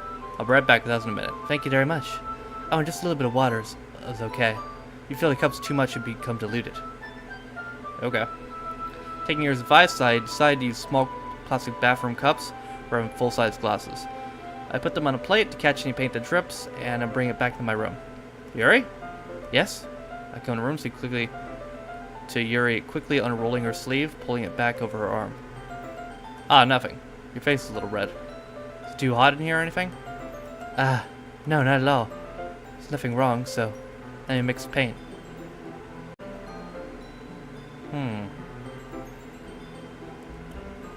Yuri hurriedly dismisses me and takes upon herself to unwrap the tablets, dropping it in the cups. She wasn't... I don't know. I thought we would do something simple. It looked very nice. Like take paint, grain, and build a banner. Starting with the colors for sunrise and daytime, then sunset and nighttime. Once it dries, I'll write an inspirational quote across the banner. Wait, she rolled her sleeve back. She wasn't cutting herself, was she? I know she has the knife. That's what I was worried about. Oh, God. We can hang it on the wall behind the podium in front of the classroom. Ah, neat. What are you going to write? Well, it'll be more fun to surprise you. Yuri smiles at me. If you say so. We're rolling out the banner. Yuri and I kneel on opposite sides so we don't get in the way of each other. Yuri uses a brush and adds a few dots of different color across the banner to serve as a color guide when we paint. This kind of reminds me of elementary school. Painting on a banner with watercolors feels a lot like art class projects we had back then. It's relaxing. Ah, I'm so sorry if it feels so childish. No, I didn't mean it like that. It's kind of fun, you know? Yeah, it is fun. I'm glad you feel that way too. Yuri stopped painting for a moment, thinking to herself. For me, I don't really need to go outside and do crazy things to have fun. In fact, I usually don't even want to. I just feel like it's when I can spend time with one other person. Even if it's something simple like reading, it doesn't really even matter if we don't talk much. Just having a friend next to me makes things feel a bit nicer. I think that's all it takes for me to be happy. Is that so? You and Yuri are quite different. I can understand where she's coming from. I feel a way about things like anime and games, where simply sharing the experience with someone can make me happy. Oh shit, what the fuck? What the hell just happened? Don't do that again, Keisha. There we go. I think I feel the same way. Yuri smiles gently. I knew you'd understand. Yuri leans on the banner, grabbing an unused paintbrush. I move at the same time, causing my head to bump into hers. Yeah. Sorry. Yuri reels back. I quickly lift my head in surprise. Are you hurt? No, I'm not hurt. They just stare at me, that's all. Sorry, I shouldn't ask you to get it for me. It's not your fault. Ah, your face. There's droplets of paint on Yuri's face and neck. There's something on my face? Yeah, I accidentally got paint on you. Sorry, it's totally my fault. We'll get a towel right away. I rush outside and fetch a small towel and dampen it with hot water. Turn my room and kneel back and down in front of her. Here. I pat down Yuri's face and neck with a towel. Ah, something wrong? It's hot, I just didn't expect it. Sorry. I didn't want to use cold water. Having finished, I started to retract my hand. Yuri suddenly holds my wrist. Wait. Huh? Just for a little longer. Feels really nice. Ah. Keep my hand still against Yuri's neck. She looks into my eyes. It's an intense expression I recognize when she reads her books. Also, she's lost in daze, enveloped by her own thoughts. She breathes gently. Her eyes are purple too. Half her slightly parted lips. What is happening? Is the aroma of jasmine giving me this dizzy feeling? Yuri's gentle fingers wrapped around my wrist sent a tingling sensation from my arm. Suddenly her face seemed much closer from mine before it was a moment ago. Yuri slowly pulls away. Sorry. I've been feeling a little lightheaded today. I mean to space out. It's fine. The moment was over as soon as it began. Yuri picks up her brush again. But her movements seem clumsier, like she's unable to focus. I remained silent, forced to ignore the event that just transpired. I hesitantly retrieve my own brush and continue following Yuri's example.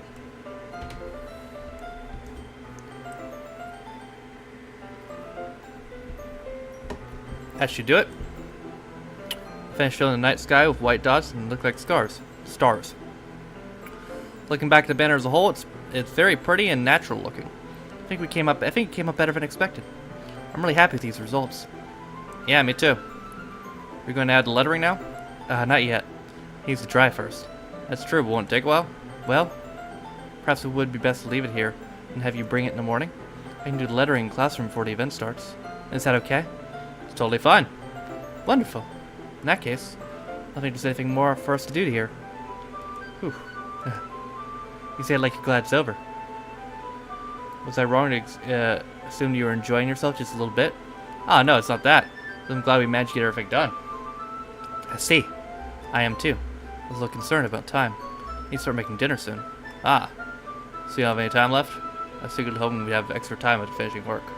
Well, your things for yourself. I think it'd be too irresponsible for me to wait longer. I'm sorry. I was hoping there'd be more time as well. It's probably my fault. Sorry for being such a slow worker. No, it's not your fault at all. The most important thing is we get everything done, right? Yeah. So, I shouldn't be disappointed in everything. Carrying our things here seems like a little downcast. I understand why. It's not like she really gets the opportunity to spend time with friends in a relaxed environment. It doesn't mean this is the last time it can happen. Yeah. Once Yuri packs up, I walk her out the front door. Thank you very much for having me today. No problem. Glad I was able to help. Just let me know if there's anything else you need to bring tomorrow. I will. Well, then, Yuri fidgets. I guess I'll see you tomorrow. Wait. Can I say it without thinking? About today. It's fine that we didn't have much time when we wanted, because we can do this again. Whenever you want. You can come over, we can go out somewhere. I figure you don't like going out much. To stumble my words, Yuri simply smiles bashfully. Anyway, you know what I'm trying to say. You're very thoughtful, little fuck. Yuri takes a step closer to me and briefly squeezes my hand. I kinda like that about you. Well? How am I supposed to respond to that? But I don't even get a chance to as Yuri suddenly pulls back. Sayori! Huh? Hi, oh fuck. Sayori! Just now, we weren't... It's okay, old fuck. I just stopped by to say hi. Well, it's nice to see you. I'm sorry, but I'm already on my way to leave. Oh, really? That's too bad. I'm sorry. But we'll all be together at the festival tomorrow, so that's fine, right? Of course. Sayori beams. Yeah, so I'll see you tomorrow. Clearly embarrassed, Yuri hurries off. And she yeeted out of there. Sayori waves goodbye after her. Sayori, I thought you didn't want to come over today. Well, I tried staying in my room. My imagination was being really mean to me, so I had to come here and see for myself. See what? What are you talking about? You know, how much fun you were having with Yuri, and how close you got to her. It makes me really happy. You became such good friends. That's all that matters to me. Tears start to fall off Sayori's face. That's all that matters to me. Why am I feeling this way, oh fuck? I'm supposed to be happy for you. Why does it feel like my heart is splitting in half? It hurts so much. Everything hurts so much. It'd be better if I could just disappear. Sayori, don't say that. It's true, oh fuck. Oh god. It wasn't me, and you wouldn't have to waste your sympathy on me. You would have put up with me being selfish. Monica was right. I should just... Monica? Monica was right about what? Sayori? I said before it's true. Wait, Monica? What did Monica say? I'm not gonna let this continue. Caring about you like this isn't to burn your mind making that to be. It's something that makes me happy. It's something that I wouldn't trade for anything else. So even if it takes an entire lifetime, I'm gonna be by your side so you don't feel any more pain. But... Sayori looks away. Put a hand on my shoulder to reassure. I'm scared, oh fuck. I'm really scared. What are you scared of, Sayori? I'm scared that I might like you more than you like me. Sayori? It's true, isn't it? I was weak and started to like you too much. I did this to myself. Oh, fuck. I like you so much that I want to die. That's how I feel. And that's enough, Sayori. I don't want you to hurt anymore. I slide my hand down Sayori's arm and squeeze her hand in my own. Remember how I said I'd always know what's best for you? You still believe me? Wordlessly, Sayori nods. If you don't understand all your own feelings, I know what you need most right now. So I'm gonna what's what I'm gonna give to you. That might not be a good idea. Neither of these might not be a good idea. Because didn't she say earlier that fucking...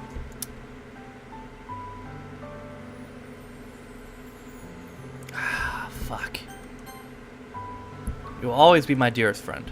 We need most is for things to be like they've always been. Monica told me the truth.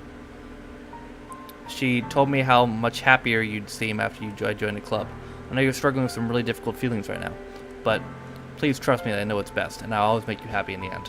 I promise to get things back the way they were. I see. Sarah forced a smile from her incredibly pained expression. This is what it feels like to get stabbed in the chest? You should write a poem about this. Sayori. It's okay. This is my punishment, remember? For being selfish. So please don't worry about these stupid feelings. I know you're right. This whole time there's been no happiness down the path. That's why I came here. So I could get the answer I needed to hear. And the other thing, you're also right that I just want to go back the way it was. I realize that now. You really do know me better than anyone, oh fuck. I trust you if anything. Anything at all. So, Sarah's smile finally breaks. All of a sudden she turns around and drops to her knees. ah! Clutching her head with both hands, she screams loudly as she can.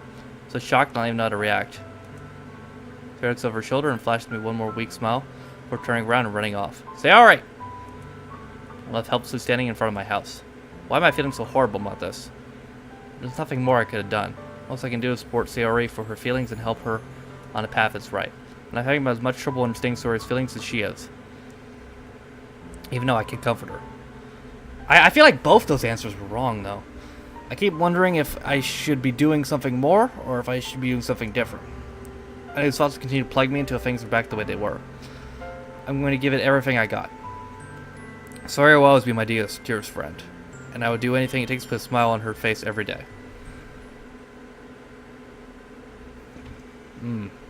It's the day of the festival. Of all days, I expected this to be the one where I'm walking to school with Sayori, but Sayori isn't answering her phone. I considered going to her house to wake her up, but I decided that's a little too much. Meanwhile, the preparations for the event should be nearly complete. The banner Yuri and I painted is dry and gently rolled up to take with me. She sent me a pleasant text reminding me not to forget anything, and I reassured her. Funnily enough, I probably feel the same way about Natsuki as Natsuki about the event. I'm more excited for it to be over so I can spend time with Sayori and Yuri at the festival. But knowing Monica, I'm sure the event will go great too. Oh, fuck! You're the first one here!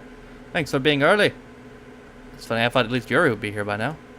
Monica is placing little booklets on the desk before the classroom. They must be the ones that she prepared while poems were performing. In the end, I found a random poem online that I thought Monica would like and submitted it. So that's the one I'll be performing. I'm surprised you didn't bring Sayori with you. Yeah, she overslept again. Dummy. You think on days this important she'd try a little harder. I say that, but suddenly remember what Sayori told me yesterday. And I feel awful now, knowing that it's not nearly that simple for her. I only said it because it's the way I'm used to thinking. But maybe I should have gone to wake her up after all. Ah ha ha ha. You should take a little responsibility for her, oh fuck. I mean, especially after your exchange with her yesterday. You kinda left her hanging this morning, you know? Exchange? Monica, you know about that? Of course I do. I'm the club president after all. But how does she... I stammer, embarrassed. Did Sayori really tell her about it that quickly? After I basically turned around her confession? Makes me seem really like a bad guy here. But I'm the one who knows what's best for her, right? Jeez. You get on the full story after at all, so don't worry. I probably know a lot more than you think.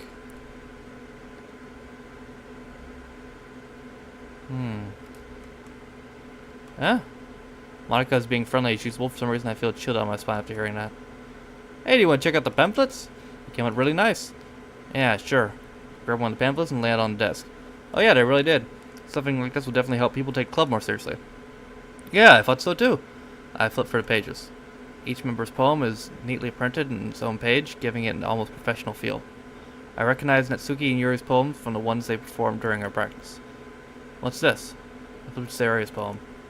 It's different from the one she practiced. It's one I haven't read before. Oh no.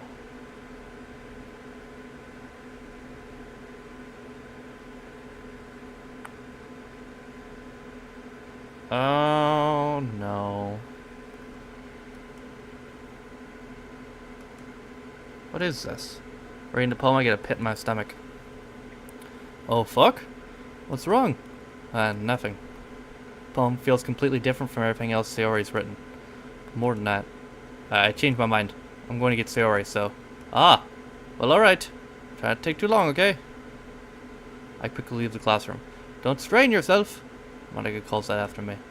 I quicken my pace. Oh, no. What was I thinking? I should have tried a little bit harder for Sayori. It's not a big deal to at least wait for her or help wake her up. A simple gesture of waking up at school makes her very happy. Besides, I told her yesterday that things will be the same as they always been. That's all she really needs, and that's what I want to give her. Reach Sayori's house and knock on the door. Fuck. I don't expect the answer. She's not picking up her phone either. Like yesterday, I opened the door and let myself in. Sayori? She really is a heavy sleeper. I swallow. Can't believe I ended up doing this after all. Waking up in her house is more something like a boyfriend would do. In any case, it just feels right. Outside Sayori's room, I knock on the door. Sayori? Wake up, dummy! Oh god, this is bound to go bad. I really didn't want to have to enter a room like this. What kind of breach of privacy? She really leaves me no choice. Gently open the door. Sayori— Oh, for fuck's sake!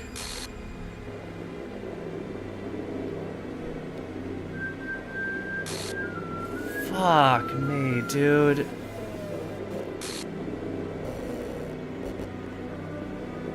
Oh, God.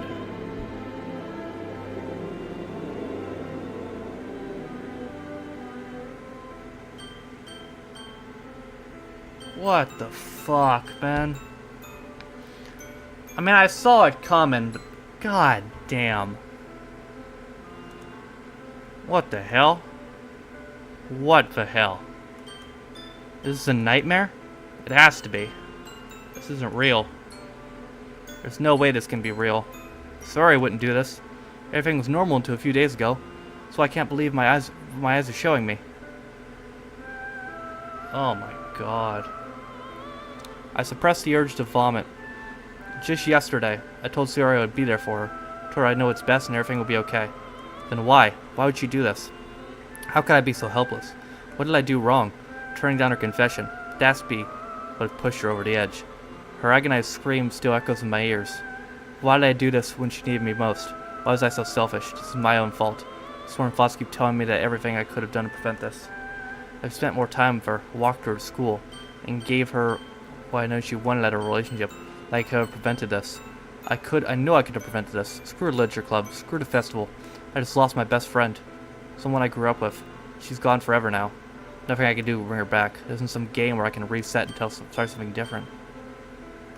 I only had one chance and wasn't careful enough. And now I'll carry this guilt with me until I die. Nothing in my life is worth more than hers. But I still couldn't do what she needed from me. And now, I can never take it back. Never. Never. Never. Never. Never. What?!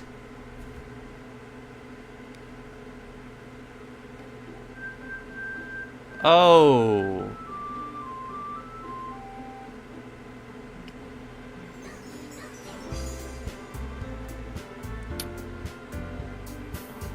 That doesn't look good.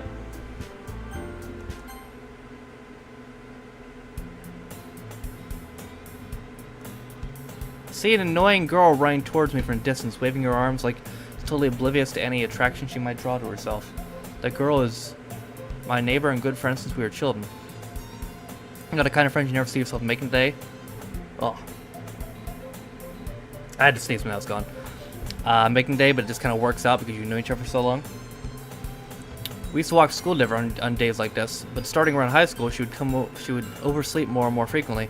I'd get tired of waiting up. She was going to chase after me. I just almost feel better running away. However, I'd sigh an ideal in front of the classroom and let catch up to me. Oh, God.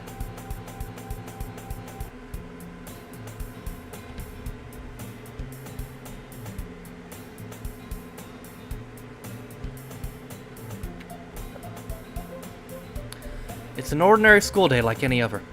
Morning is usually the worst, being surrounded by couples and friend groups walking to school together. Meanwhile, I've always walked to school alone.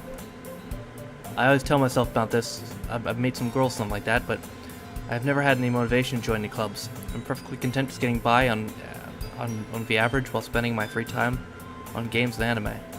There's always the anime club, but it's not like there'd be any girls in it anyway. School day is as ordinary as ever, and it's over before I know it. I pack up my things, I stare blankly at the wall. I am very uncomfortable right now, looking for 1 ounce of motivation. Clubs. There weren't any that interest me. Besides, most of them would probably be too demanding for me to want to deal with. I guess I have no choice but to start with the anime club. Oh, fuck? Oh, fuck. Monica? Oh my goodness, I totally didn't expect to see you here. It's been a while, right? Yeah, it has. Monica smiles sweetly. We do know each other. Well, we rarely talk, but we were in the same class last year. Monica was probably the most popular girl in class. Smart, beautiful, athletic. Basically completely out of my league. So, having her smile at me so genuinely seems a little... What'd you come in here for, anyway? Oh, I've been looking for some supplies to use for my club. Did you know if there's any construction paper in here? Or markers? I guess you could check the closet. You're in a debate club, right? Haha, about that.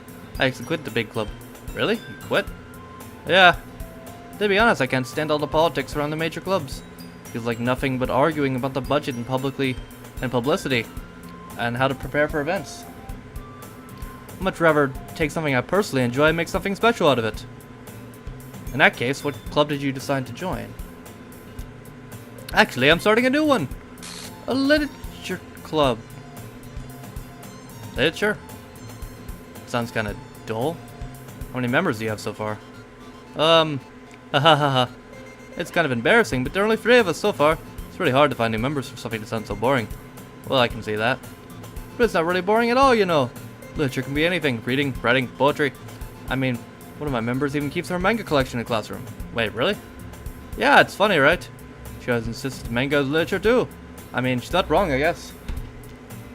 And besides, a member's a member, right?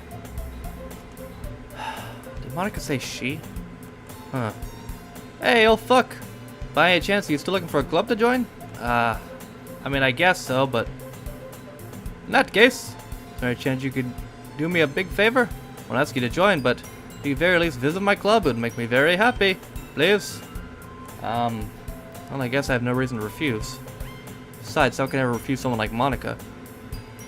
Sure, I guess I'll check it out. Ah, awesome! You're really sweet though, fuck, you know that? It's nothing, really. Shall we go then? Look for material. I'll look for the materials another time. You're more important. What the what is so it restarted, but Sayori's erased. And all my save files are gone. What the fuck? And thus today marks the day I sold my soul to Monica and her irresistible smile. Timidly follow Monica across the school and upstairs, a section of school I rarely visit, being genuinely used for third-year classes and activities. Monica's full of energy swings open the classroom door. I'm back! And I brought a guest with me. A guest? Seriously, you brought a boy? Way to kill the atmosphere. Don't be mean, Natsuki. But anyway, welcome to the club, oh fuck. Oh, we're just escaping the situation. This club is full of incredibly cute girls. So let me guess, you're Monica's boyfriend, right? What? No, I'm not. Natsuki? The girl with sour attitude, whose name's apparently Natsuki, is one I don't recognize. Her small figure makes me seem she's probably a first year. Anyway, this is Natsuki, energetic as usual. This is Yuri, the vice president. It's nice to meet you. Yuri, who appears comparably more mature and timid, seems to have a hard time keeping up with someone like Natsuki. Yeah, it's nice to meet both of you.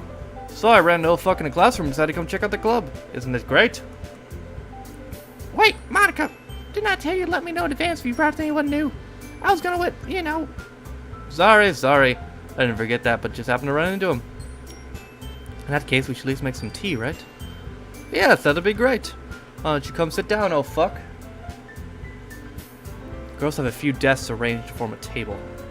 Yuri walks in a corner and opens a closet. Meanwhile, Monica and Natsuki sit across from each other. If you're feeling awkward, I'd take a seat next to Monica. So I know you didn't really plan on coming here. We'll make sure you feel right at home, okay? As president of the little club, my duty is to make the club fun and exciting for everyone. I'm surprised there aren't more people in the club yet. Must be hard to start a new club. You could put it that way. Not many people are really interested in putting out the effort to start something else brand new. Especially when it's so important, it doesn't grab your attention, like literature. You have to work hard to convince people that you're both fun and worthwhile. But it makes school events like the festival that much more important. I'm confident that we can all really grow at this club before we graduate. Right, Natsuki?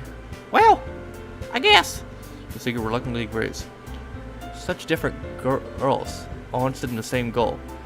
Monica must have worked really hard just to find these two. Yuri returns, carrying a tea set. She carefully places the teacup in front of us before setting down the teapot in the middle. You keep a whole tea set in a classroom? Don't worry, teachers gave us permission. After all, doesn't a hot cup of tea and help you enjoy a good book? I guess. Don't let you get yourself intimidated. Yuri's just trying to impress you. That's not... Insulted, Yuri looks away. I mean, I believe you. Well, tea and reading might not be a pastime for me, but at least enjoy tea. I'm glad. Yuri faintly smiles to herself and relays. So, fuck, what kind of things do you like to read? Well, considering how little I've read the past few years, I don't really have a good way of answering that. Manga? Mutter quietly, myself half joking. Natsuki's head suddenly perks up. Looks like she wants to say something, but she keeps quiet. No, not much of a reader, I guess. But that can change. What am I saying? I spoke without thinking, after seeing Yuri's sad smile. Anyway, what about you, Yuri? Well, let's see. Yuri traces the room for teacup with her finger. Favorites usually novels that build deep and complex fantasy worlds. The level of creativity and craftsmanship behind them is amazing to me. And telling a good story in such a foreign world is equally impressive. Yuri goes on, but is passionate about her reading. Seems so reserved and timid since the moment I walked in. It's obvious by the way her eyes light up that she finds comfort in the world of books, not people. But I like a lot of things. Books with deep psychological elements usually immerse me as well. Isn't it amazing how a writer can deliberately take advantage of your lack of imagination to completely throw you for a loop? Anyway, I've been reading a lot of horror lately. Oh, I read a horror book once. I desperately grasped something I can relate to on a minimal level. At this rate, Yuri might as well be having a conversation with a rock. Oh, whoops. I'd expect that from you, Yuri. It suits your personality. How is that so? Really, if the story makes me think, or takes me to another world, I can't put it down. True horror is often very successful at changing the way you look at the world, if only for a brief moment. I hate horror. Wait, no, what was her voice? I hate horror. No, that wasn't her voice at all. I hate horror. That's the voice. Oh, what is that? Well, I just... Natsuki's eyes darted at me for a split second. Never mind. That's right, you usually like to write about cute things, don't you, Natsuki? What? What gives you that idea? You got the piece of scrap paper behind our last meeting. Looks like you were working on a poem called... Don't say it out loud. I give that back. Fine. Natsuki, you write your own poems. I guess sometimes. Why you care? I think that's impressive. Why don't you share them sometime? No. Natsuki averts her eyes. You wouldn't like them. Not a very confident writer yet? I understand how Natsuki feels. Sharing a level of writing takes more than just confidence. Its truest form of writing is to oneself. It's willing to open your readers, exposing vulnerabilities, and even showing the deepest reaches of your heart. Do you have writing experience, do you, Yuri? Maybe if you share some of your work, you can set an example and help Natsuki feel comfortable enough to share hers. I guess I feel it's the same for Yuri. Alright, I guess it's the same for Yuri. We'll sit in silence for a moment. Hey, I just got an idea. How about this? Natsuki and Yuri look quizzically at Monica. Let's all go home and write a poem of our own. Next time we meet, we can share them with each other. That way everyone is even. I mean, I thought it was a good idea. Well, I suppose you're right, Monica. We should probably start finding activities for all of us to participate in together. I did decide to take on the responsibility of vice president after all. I need to do my best to nurture the club, as well as its members. Besides, now that we have a new member, it seems like a good step for us to take. Do you agree with us as well, oh fuck? Hold on, there's still one problem. Yeah, what's that? Now we've reached the most important topic. I'm well, let me confirm what's been on my mind the entire time. I never said I would join the club. Monica may have convinced me to stop by, but I never made any decision. Do have other clubs to look at, and I lose my train of thought. All the girls stare back at me with dejected eyes.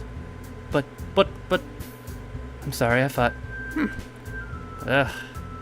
The girls exchange glances back before Monica turns back on me. I guess I need to tell you the truth, well fuck. The thing is, we don't have enough members to form an official club.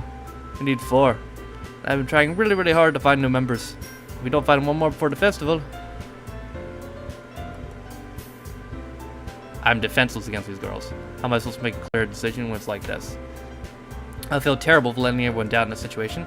Besides, the club itself seems pretty relaxed. So if writing poems is the price I need to pay in order to stay every day with these beautiful girls. Right. Okay, I've decided then. I'll join the literature club. One by one, the girls' eyes light up. Oh my goodness, really? Do you really mean that, oh fuck? Yeah. Could be fun, right? You did scare me there for a moment. I mean, if you just left after all that, I'd be super pissed. Oh fuck, I'm so happy. We can become an official club now. Thank you so much for this. You're really amazing. Do everything I can to give you a great time, okay? Thanks, I guess. Okay, everyone. I think that we can officially end today's meeting on a good note. Remember tonight's assignment. Write a poem and bring next meeting so we can all share. Monica looks over at me once more. Oh fuck, I look forward to seeing how you express yourself. Yeah. And I really impressed the class star Monica with my mediocre writing skills. I feel the anxiety welling up inside me. Meanwhile, the girls continue to chit-chat as Yuri cleans up the tea set. Guess I'll be on my way then. Okay. I'll see you tomorrow then. Can't wait.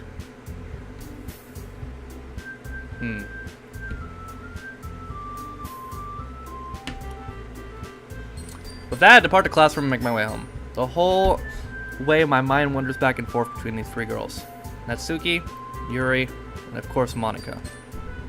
I'd really be happy spending every day after school in a literature club. Perhaps I have a chance to grow closer to one of these girls.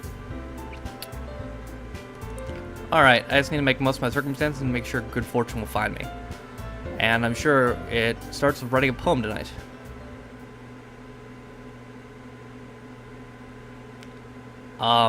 Sure.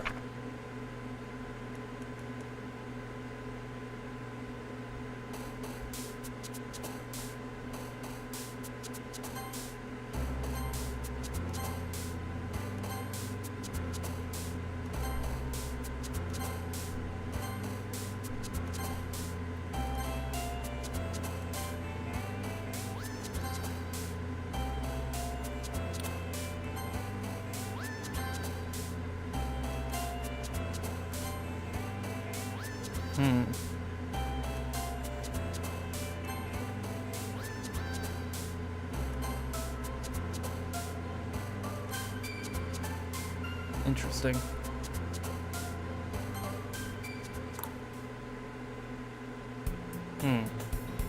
Hi again, oh fuck. Glad to see you didn't run away on us. Ha ha ha ha. Nah, don't worry. This might be a little strange for me, but I'm just gonna keep my word. Well, I'm back to literature club. I want to at least come in. So see, I was the last one to come in, so everyone else is already hanging out. I saw that. Thanks for keeping your promise, oh fuck. This isn't too overwhelming for a commitment for you. Making you dive headfirst in the literature when you're not accustomed to it. Oh my god. Oh, come on! Not like he deserves any slack. You already had to be dragged here by Monica. None of you just plan to come and hang out or what? If you don't take us seriously, you won't see the end of it. Oh. She's standing over text. Suki found himself stuck in between saying Monica and manga. Manga is literature. Swiftly defeated, Natsuki pops back into her seat. I'm sorry, oh fuck. Make sure you put your comfort first, huh? Yuri shoots Natsuki with a disappointing glare. Anyway, now that you're in a club and all, perhaps you'd be interested in picking up a book to read. Well, I can't really say no either way. Like you said, I'm in this club now, so it only feels right to me to do something like that if you ask. Well, wait. I didn't mean like that. If you don't really want to, then forget I said anything, I guess. No, it's not that, Yuri. I want to try to be a part of the club. So even if I don't read that often, I'm happy to pick a book up if you wanted me to. Are you sure? I just feel like... Well, as vice president, no? I should help you get started on something you might like. Yuri reaches into her bag and pulls out a book. I didn't want you to feel left out. So I picked out a book that I thought you might enjoy. It's a short read, so it should keep your attention even if you don't usually read. And we could, you know, discuss it if you wanted. This is... How is this girl accidentally being so cute? She even picked out a book she thinks I'll like, despite me not reading much. Yeah, Yuri, thank you. I'll definitely read this. I enthusiastically take the book. Phew. Well, you can read at your own pace. I look forward to hearing what you think. Now everyone's settled in, I expect to see Monica kick off some scheduled activities for the club. Doesn't seem to be the case. Yuri's face is already buried in a book. I can help notice her intense expression, like she was waiting for this chance. Meanwhile, Natsuki's rummaging around her closet. I'm really curious to talk to Yuri a little bit more. At the same time, I would feel bad for distracting her from reading. Catch a glimpse of the cover of a book. It's like the same book. Looks like the same book she lent to me. More than that, she seems to be on the first few pages. Crap. I think she noticed me looking at her. Things never glanced at me, and our eyes meet for a split second. But that's only as she makes her face disappear in the book. Sorry, I was spacing out. Emeritus, something I made her uncomfortable. Oh, it's fine. If I was focused, then I probably would have noticed in the first place. I was rereading a bit of this, so that's a book you gave me. It's a book you gave me, right? Mm-hmm. I wanted to reread some of it, not for any particular reason. Just curious how you have two copies of the same book. Well, when I stopped by the bookstore yesterday. That's not what I meant. I mean, I just happened to buy two of them. I see. Something fairly obvious that Yuri isn't telling me, but I decided to let it go. Ooh. I'll definitely start reading it soon. I'm glad to hear. Once you start picking up, you might have a hard time putting it down. It's a very engaging and relatable story. Is that so? Story about anyway.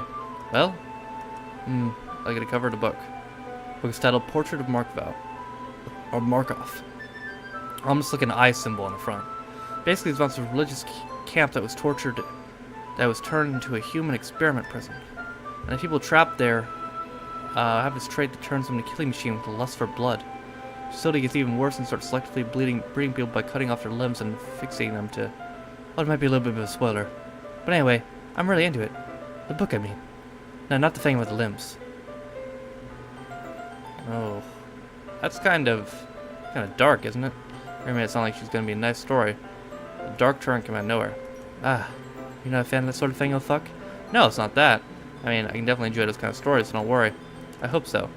Yeah, I totally forgot that Yuri was in those things. So shy and reclusive on the outside, but her mind seemed to be completely different. Just that this kind of story, this kind that challenges you to look at life from a strange new perspective. When horrible things happen to us, it's because something else wants us to be evil. Oh no. Because the world is full of horrible people, and we're all worthless anyway. And suddenly... Oh god. I'm rambling, aren't I? Not again. I'm sorry. Hey, don't apologize. I haven't lost interest or anything. Well, I guess it's alright then. You have to know that I have this problem. When I let things out in books and writing fill my thoughts, my whole body gets I kind of forget to pay attention to other people. Sorry if I end up saying something strange. Please stop me if I start talking too much. I really don't think you need to worry. It just means you're passionate about reading. Least I can do is listen. This is a literature club after all. That's true. In fact, might as well get started reading it, right? Oh god. Yes. I mean, you don't have to, but... what were you saying? Let me just get to the book. We retrieved the book that I had in my bag. It's fine if I sit here, right? Something to seat next to yours. Yeah. Are you sure? Seem a little bit apprehensive. I'm sorry. It's not that I don't want you to. It's just something I'm not very used to. That is reading in the company of someone. I see. Well, just tell me if I end up distracting you or anything. Alright. Open the book and start prologue. Soon I understand what Yuri means about reading with company, as I can feel her presence over my shoulder as I read. It's not a particularly bad thing. Maybe just a little distracting, but the feeling is somewhat comforting. Yuri's in the corner of my eye. I realize that she's not actually looking at her own book. I glance over. Looks like she's reading from my book instead. Sorry. I was just... Oh. Yuri, you really do apologize a lot, don't you? I do? I don't really mean to. Sorry. I mean... Here, this should work, right? Slide my desk into us against Yuri. I hold my book between the two of them. I suppose so. Yuri timidly closes her own copy. Once we each lean in a little bit, our shoulders are almost touching. My left arm is in the way, so instead I use my right hand to hold the book open. I guess it makes it kind of difficult to turn page. Here. Yuri takes her left arm, the other side of the book, between her thumb and her forefinger. Do the same with my right arm, on the other side of the book. The way I turn the page, Yuri slides on her thumb and flips it to the side. But in holding it like this, we're held even closer together before. This is kind of distracting me, so I can feel the warmth of Yuri's face and she's in the corner of my vision. Are you ready? To turn the page. Sorry. Maybe I get a bit distracted for a second. I glance over Yuri's face again and our eyes meet. I don't know if I'll be able to keep up with her. That's okay. You're not used to reading, right? I don't mind being patient if it takes you longer. Probably the least I can do, since you've been so patient with me. Yeah, thanks. Continue reading. Yuri no longer asks me when I'm ready to turn the page. Instead, assume that she's finished the page for me, so I turn it by my own volition. We continue the first chapter in silence. Even so, turning each page seems like an intimate exchange. My thumb gently letting go of the page, letting it flutter over her, she catches it in her own thumb. Hey Yuri, might be a silly thought, but the main character kind of reminds me of you a little bit. Eh? No, I don't relate to this character at all. Definitely not. Really? I was thinking the way she second guesses things and all that. That's what you were talking about. Sorry. But you meant something else about her. Something else? Never mind. We didn't get that far yet. So I know why that came in my head. Haha. Yuri, you feeling alright? Huh? Yuri's been a little fidgety ever since we started reading. You can rest if you're feeling sick or something. You're breathing a little... Am I breathing? Yuri puts her hands on her chest as if to feel a heartbeat. I didn't even notice. Anyway, I'm fine. I just need some water. Alright, don't push yourself. Yuri stands up and practically rushes out of the classroom. What on earth was that about? Oh, fuck? Something happened just now? Huh? I have no idea. Yuri's acting a little strange, I guess. So you don't know anything? Sorry, I can't say I do. Are you worried about her? Oh, no, not really. Just making sure you didn't... I was making sure you didn't do anything to her. Oh, no, nothing. Don't worry, I believe you, silly. He does sometimes, so it's nothing alarming. Alright, if you say so. Anyway, why don't you start sharing our poems with each other? Yeah? Should we wait for Yuri? Well, she might be a while, so I figured we'd get started without her. Is that okay? Yeah, I was just asking.